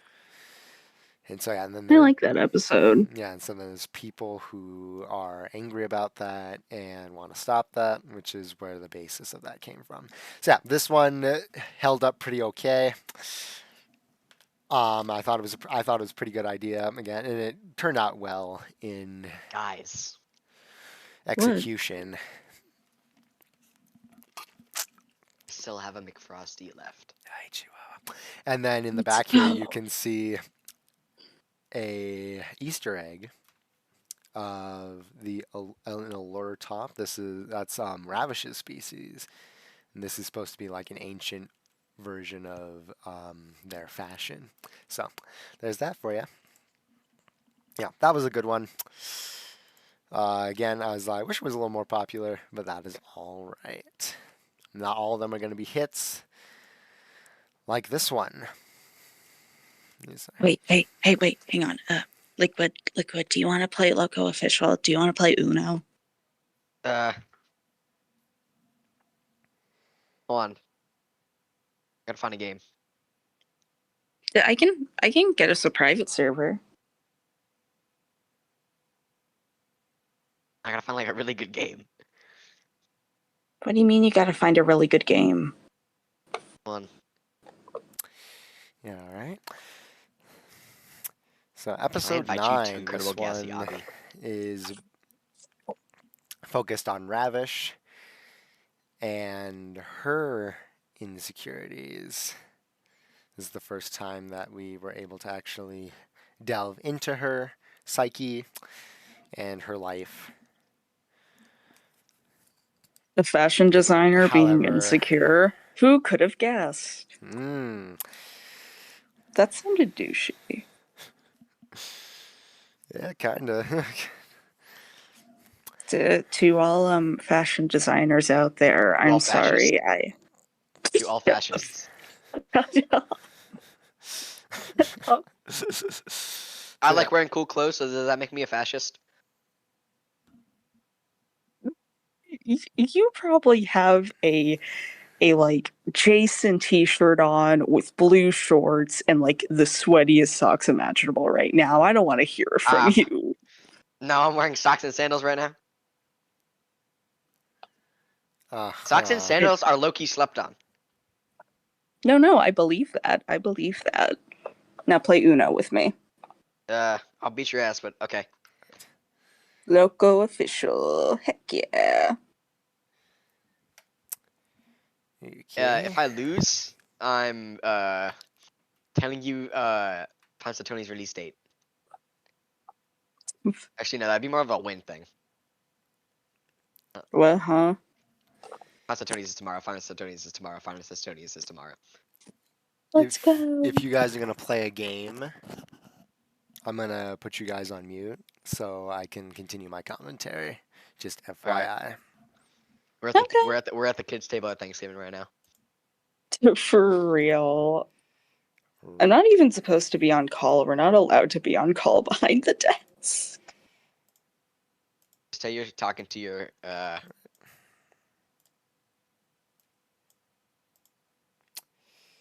Alright. Well, I guess they're gonna go play a game. So, I will continue my review on episode 9. So this one is definitely more character driven, not exactly lore heavy, but I think this one's important. So let's get on to it. 50th Annual Vesta Beauty Contest. This day is like Christmas to Ravish. Once a year, every January, the planet Vesta holds a friendly competition based on one's beauty, clothing lines, and even makeup lines. And this year, after being beat out by her competitor, Didine, 2 years in a row, Ravish is determined to beat out this Vesta Beauty Contest 21-61. So, yeah, so season 1 by episode 9 rolls over to 2161. So yeah, so season 1 covers both 2160 and 2161, and then the subsequent seasons are every other year. But if she wants to win, she's going to get help. So she calls up Molly and Oriole to determine what she'll wear for each category of the beauty contest. Thank you all for coming. As you know, we're on a tight schedule and I need fashion. Why am I here? Oriole, I get, but me? Because I trust your brutal honesty. Oh, why thank you. I have one problem though. Why the hell is Ginevra here? Oh, she just got back from a physical on her planet. It's very intense stuff and she's still on the drug. They said it would take about a day for her to stop feeling the effects, so I'm taking care of her until then. Whoa, there's no up, down, left, or right in space, guys. It's all just none.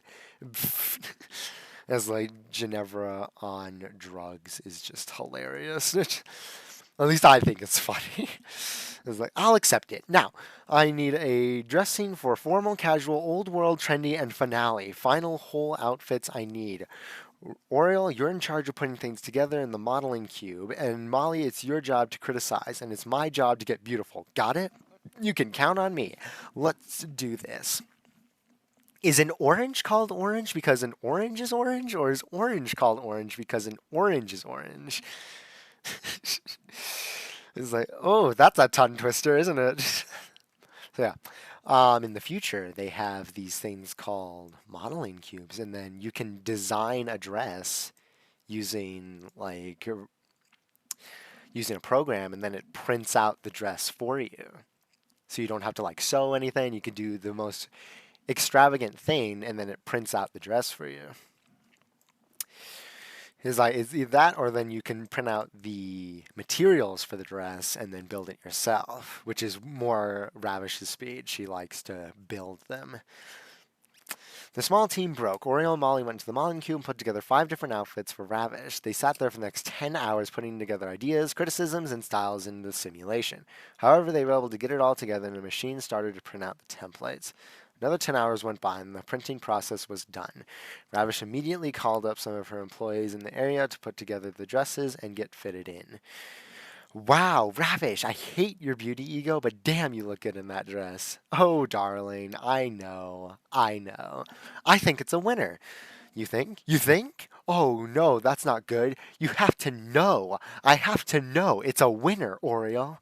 Oh, I mean, yeah, of course it's a winner. It better be. I can't just let my father down like that. Ooh, first mention of her daddy issues. What? I said that I had to win. No, you didn't. Yes, I did. Now shut up, or I don't need a needle poked into me. Is water always wet? Or is it wet when water gets on top of that water? Shut up. It was finally time. The outfits were ready and everything looked great on Ravish. So the group headed over to the planet and the competition officially began. Ravish was being fitted up for her formal wear by her employees and touched up by her emotional support, Molly and Oriel. And I suppose Ginevra, who was still feeling the effects of the drug. Yeah, that's some powerful stuff if she's still feeling that like 10 hours later. Does it look good? As I've told you 5 times already. Yes, for the love of God. Don't yell at me. I'm under pressure here. Will this look good on camera? Like, good on a TV, on a lure? Your home planet? Yeah, it'll come up good, I promise. Come. I forgot about that one. That was a good one. Yeah, of course Molly would like that joke. Ugh, such children. Ravish, honey, how are you? Oh, you. What do you think? I made this myself. I want your opinion on it. Yeah, it looks like shit. It's like, oh, you and your jokes. Come on, be real with me. Okay, it looks like fucking shit. Gosh, I can't get enough of you. Good luck, Ravish. I'm sure you'll win. And I'm sure you'll burn in hell. Hey, Ravish, whoa. Dude, she was being nice. What the hell was that? I have to win each category. No exceptions. Ugh, you and your ego. Shut up. It was finally Ravish's time to get on stage. She went on with her dress and outstanding applause with good reviews from the judges. She was confident she would win. The contestants were all called up and they announced the winner. It was Dazine, not Ravish. She was furious. Then it turned into fear. Her father was calling. She went back and took the call. Molly was able to overhear some things. No, it was just a fluke. I promise you, I'll win the other categories, hands down. Yes, I swear. No, I can't. Of course I want to win. Yes, father. Okay, bye. Ugh, and then he cuts it off. Hey, Ravish, let's get you in your casual wear. Come in. Ravish puts away her device and heads off into the next dress, but not before breaking into Dean's room. Ravish saw the final dress she had lined up, even though she knew it was a lost cause. She was not going to win the show. The dress was miles beyond what she had for her final getup, and Nadine was guaranteed going to win. So she went up with a small blowtorch her father had given her years ago for the very threat she was faced with. She reached out at the base of the dress and was ready to torch it into ugliness, but Nadine had just walked in. So yeah, this shows how absolutely like screwed up she has been with her father. I mean, like her father has given her a blowtorch to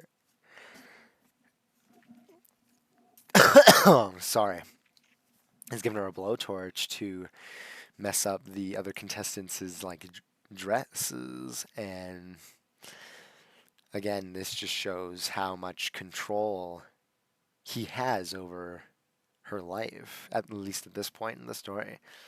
It's like, oh, goodness me, it's just you, Ravish. What? Oh, crap. Hi, I just got a little lost and stumbled in. Sorry. Oh, it's okay. Checking out the competition, yeah? Well, not like you need to worry. I may have won that first round, but you're Ravish. The Ravish. There's no way you're not going to win the rest of it.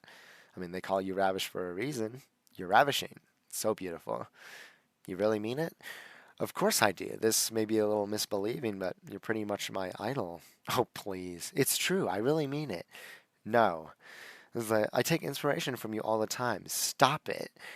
I'm always embarrassed to go after you in this competition. I have no idea what's going on right now with you, but I know it's true. I said shut up. What am I doing? I'm sorry for intruding. This is not right at all. She heads for the door, but turns around to face her. Thank you for those kind words, Nadine. Good luck. You as well, Ravish. Again, this shows just how much her family has just put her down. She just cannot believe that her competition would genuinely think that she is a good competitor. And the competition went on from there. Ravish was able to win the casual, old world, and trendy, but Nadine, like Ravish knew, claimed the final prize for the finale, and most important prize. Ravish then headed backstage and got a very furious call from her father. She talked to him for a long time. By the time she was done with her call, everyone was gone, except Oriole, Molly, and Ginevra. Ravish walked across the stage, down the stairs, and onto the ledge. Yeah, and then this is so much worse on her because beauty is currency on her world. Beauty is everything. If you are beautiful, you are rich and well liked and well known. If you are considered quote unquote ugly, then you're poor and not entirely well off. And so this is a big conflict for her and her character. So I assume the whole competition wasn't just about your ego. What? We can see something else is wrong. Something with your dad? Don't worry about it. Well, we're gonna, 'cause you're our friend. Look, I'm really sorry you lost the competition, but that shouldn't get you down, especially not into any quarrel with your dad.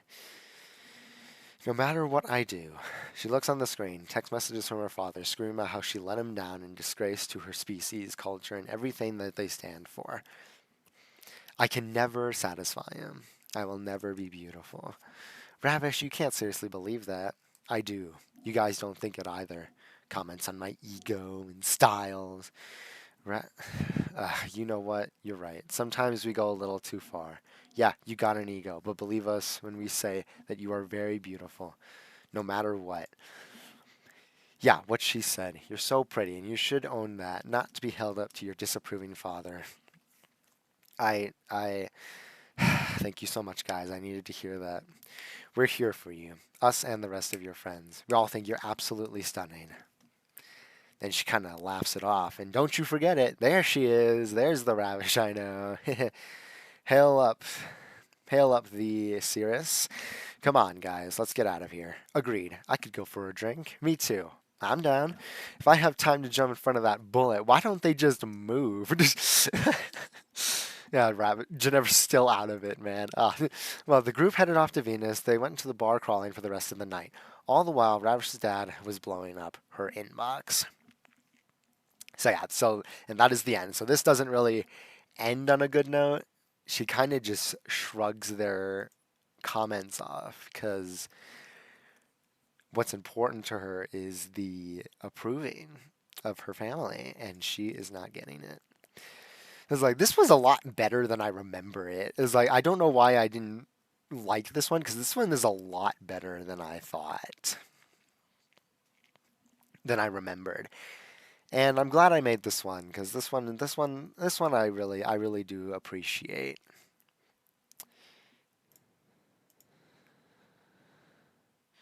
All right.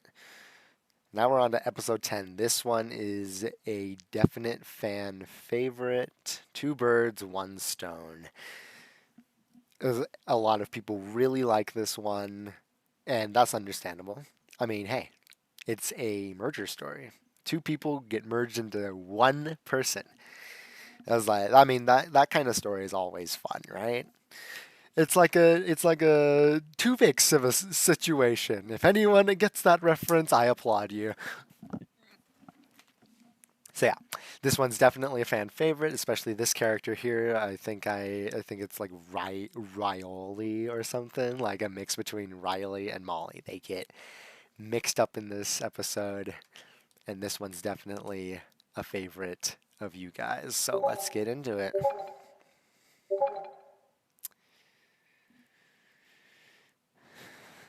Hold on a second.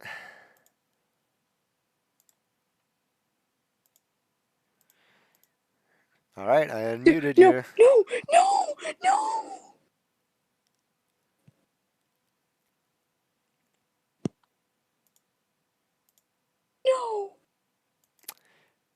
What? My wife. My wife. What?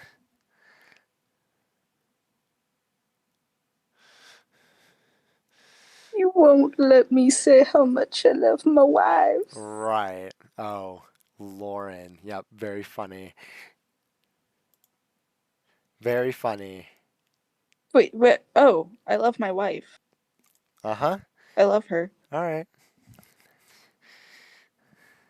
To Lauren. Yeah, Lauren. Yep, there she is. Lauren is back in this one. Same with Gil. Thee and Gin. Also, you don't. I think it'll be more entertaining if you don't have this mute because you'll see. Well, as you guys are playing a game, right? Uh-huh. You guys are playing a game. I will say real quick, the last one you read where the girl was like, is an orange because it's orange. That's just how our conversations go whenever we're talking. I'm her, you're Ravish. Yeah, that's true. Yeah, if you guys are still playing your game, I'm gonna keep you guys on mute. No offense, because I'm trying to go through this and review it. So. Okay. All right. All right. Let's get back to it. It was a typical work day. The usual comers and goers. That sounds so bad. Problems after problems and normal work. However, today was a very interesting day. Riley got a call in her office. It was from Lauren aboard the IPS Thornton. Oh, hello, Lauren. How are you? I've been doing well, thank you.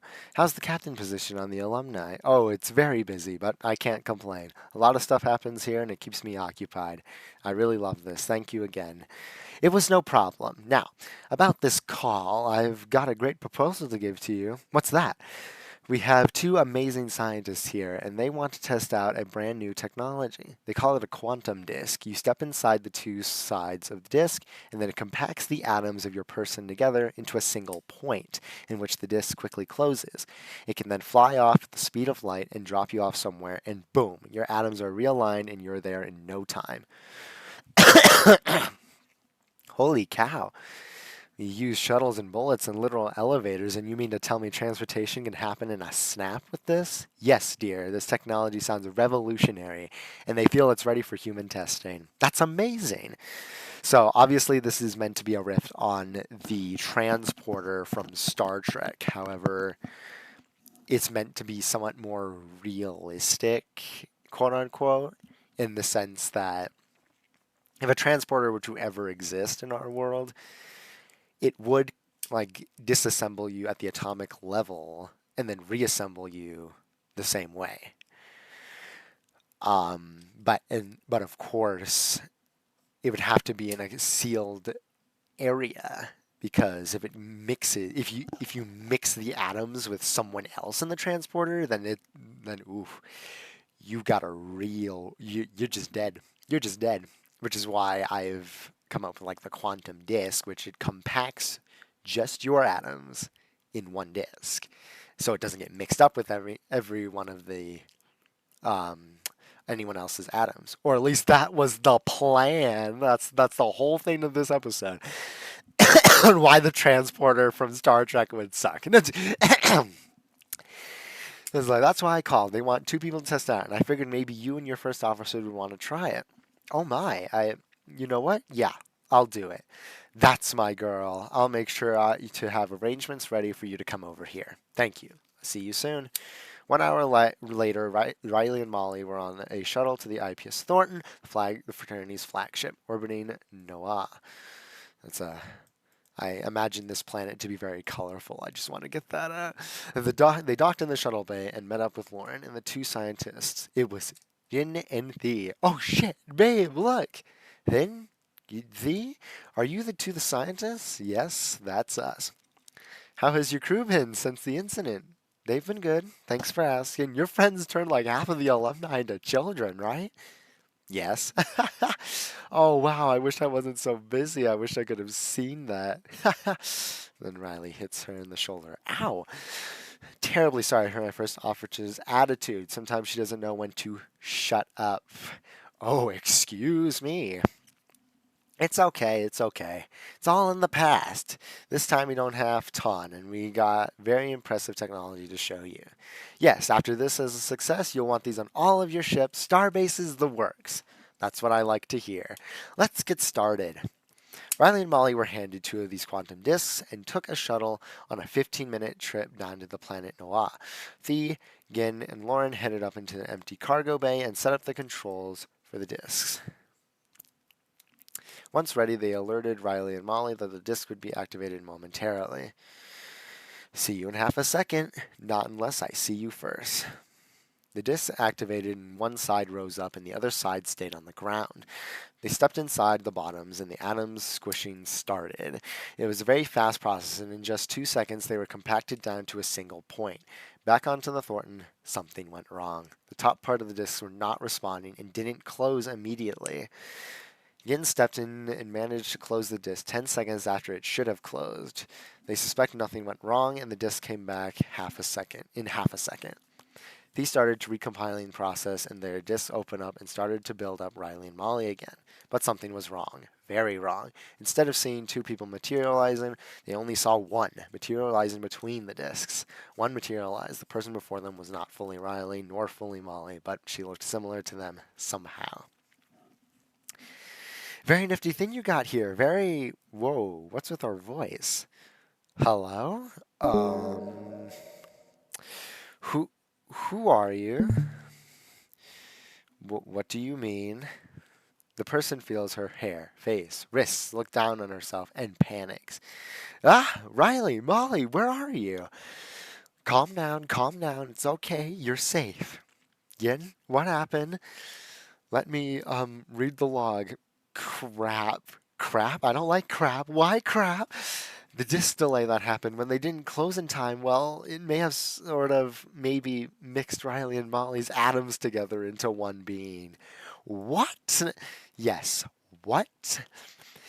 Jen, the disks have to compact the moment their atoms do. That way it doesn't get contaminated with other people's or other things. Since it didn't compact immediately, they must have attracted each other and became her. What? We don't understand. I don't understand either. Oh geez, it's happening again. Our invention is backfiring. Oh gosh. Well, can we reverse it somehow? I've only dealt with extra air molecules mixing with suspects. This is on hard mode. Oh jeez, oh jeez, oh jeez, oh jeez. And then, get a hold of yourself, woman. We have to get through this. Right, right. First things first. Molly, I mean, Riley? That's confusing. How about we call this mix, Rioli? However you want to pronounce it. I say Rioli. Well, it's better than getting confused. We agree. Molly doesn't really like that. We need help. Lauren called up the alumni to one other person. She thinks she can help them back to normal. Tina came to the ship and saw Rioli. She was very perplexed and interested in that the two became one. This is a very perplexing situation you both have gotten into. We know! Is there any way you can help us? We're not supposed to be like this. Riley and Molly are a very close couple. Yeah, but I can't exist. We're not supposed to be one person. We're supposed to be separate. We're our own people. Can you help us? I understand your words. It must be a very strange feeling sharing the same brain. You two are very close partners, but you both have your own lives to live. I will help you both. Ah, thank you, thank you. Jin, Thea, let us head to the science lab. We shall conduct a series of experiments and figure out how to make the two women themselves once again. Okay, yes. What about us? What are we supposed to do in the meantime? Captain, could you keep her calm and occupied? Oh, yes, of course. Beep, first officer, you have the bridge until I return. Beep. Come on, let's get something to eat. Rioli and Lauren headed to the mess hall and grabbed a table next to the food box. What would you like? I guess we'll take, gosh, can you guys print out a Venusian dust candy, please? First invention of Venusian dust, though at the time it wasn't really expanded on. But of course, this is the substance that Venusians need to survive. Yes, of course. She types in order and the food box closes. The time says 10 seconds. 10 seconds later, the printing process is done. Rioli quickly takes the candy and eats it.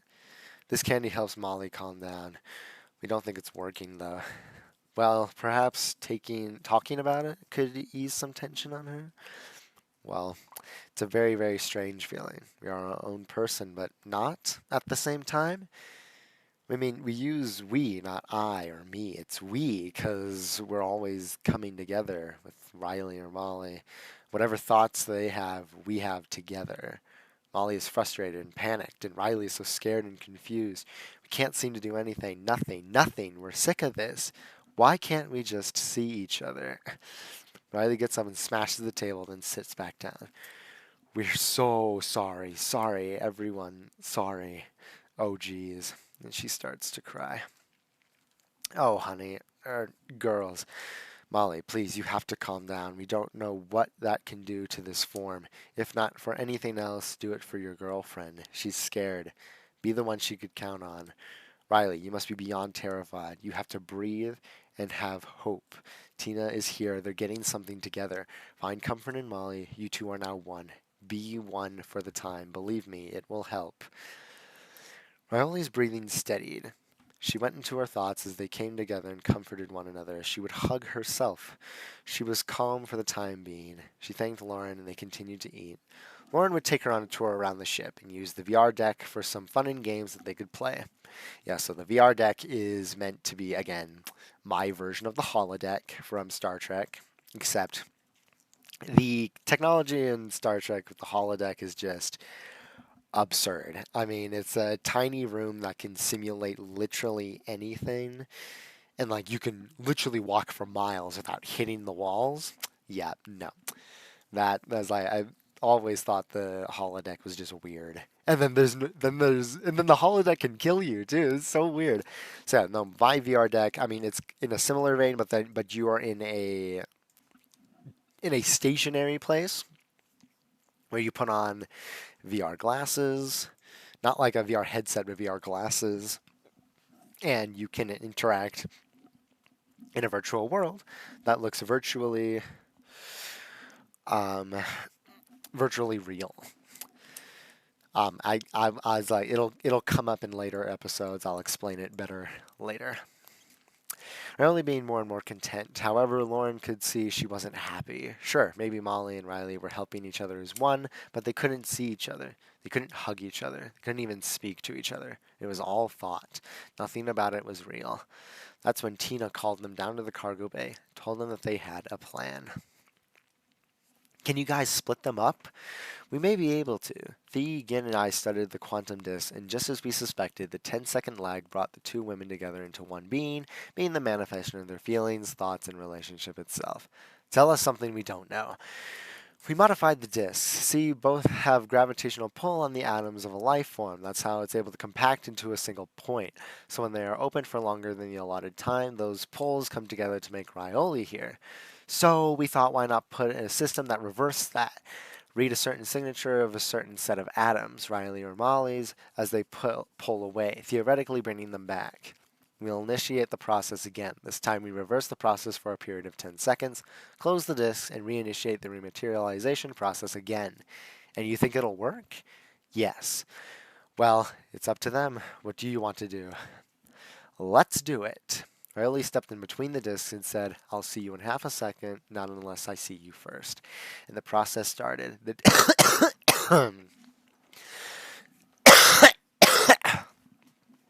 So sorry. The discs opened up and she dematerialized, and they reversed it using the atom signature reader and looked to be working. One signal point became 2 points in the discs, and after 10 seconds they closed them up. They then reopened and rematerialized the process again. To their fortunate relief, Riley and Molly showed up as themselves, no longer one person. It worked! Yes, we're not failures! Project successful. Riley and Molly looked at each other, embraced each other in a tight hug and long kiss. Holy shit, it was only 4 hours, but goddamn, it was hell that I couldn't look at you, touch you, hear you. I couldn't have said it better myself. I don't know what I would have done if I couldn't kiss you again. Oh, Riley. Aw. Look how nice that is. Captain, we are so sorry this happened. We never meant any harm. I know. Hey, we're okay now. All you need to do is work out the kinks and glitches, right? Right. Just do that, and I'm sure this technology could really be something. Thank you so much. Yeah. Can we go now? I've had a really weird day. Yes, just 1 second. Riley went up to Lauren and hugged her.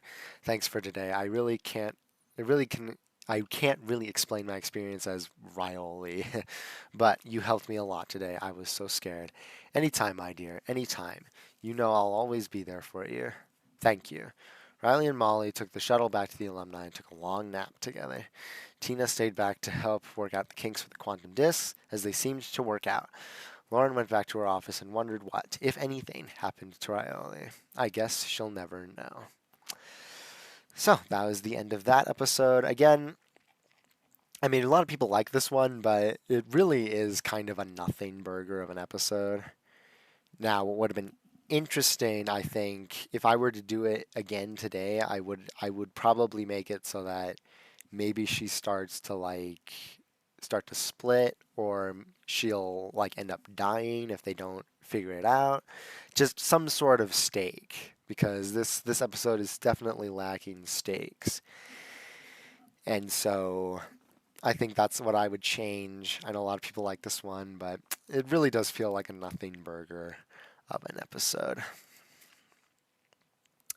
Alright, well, I actually think I will end the live stream here. We've got 3 more episodes to go, technically speaking, and then the last episode is 3 parts. So I will come back to this series hopefully within the week and finish off my commentary on, and basically just read throughs of 2160 season 1, because I believe this has gone on long enough. So until next time, people, I will see you on the next stream, and everyone have a good night.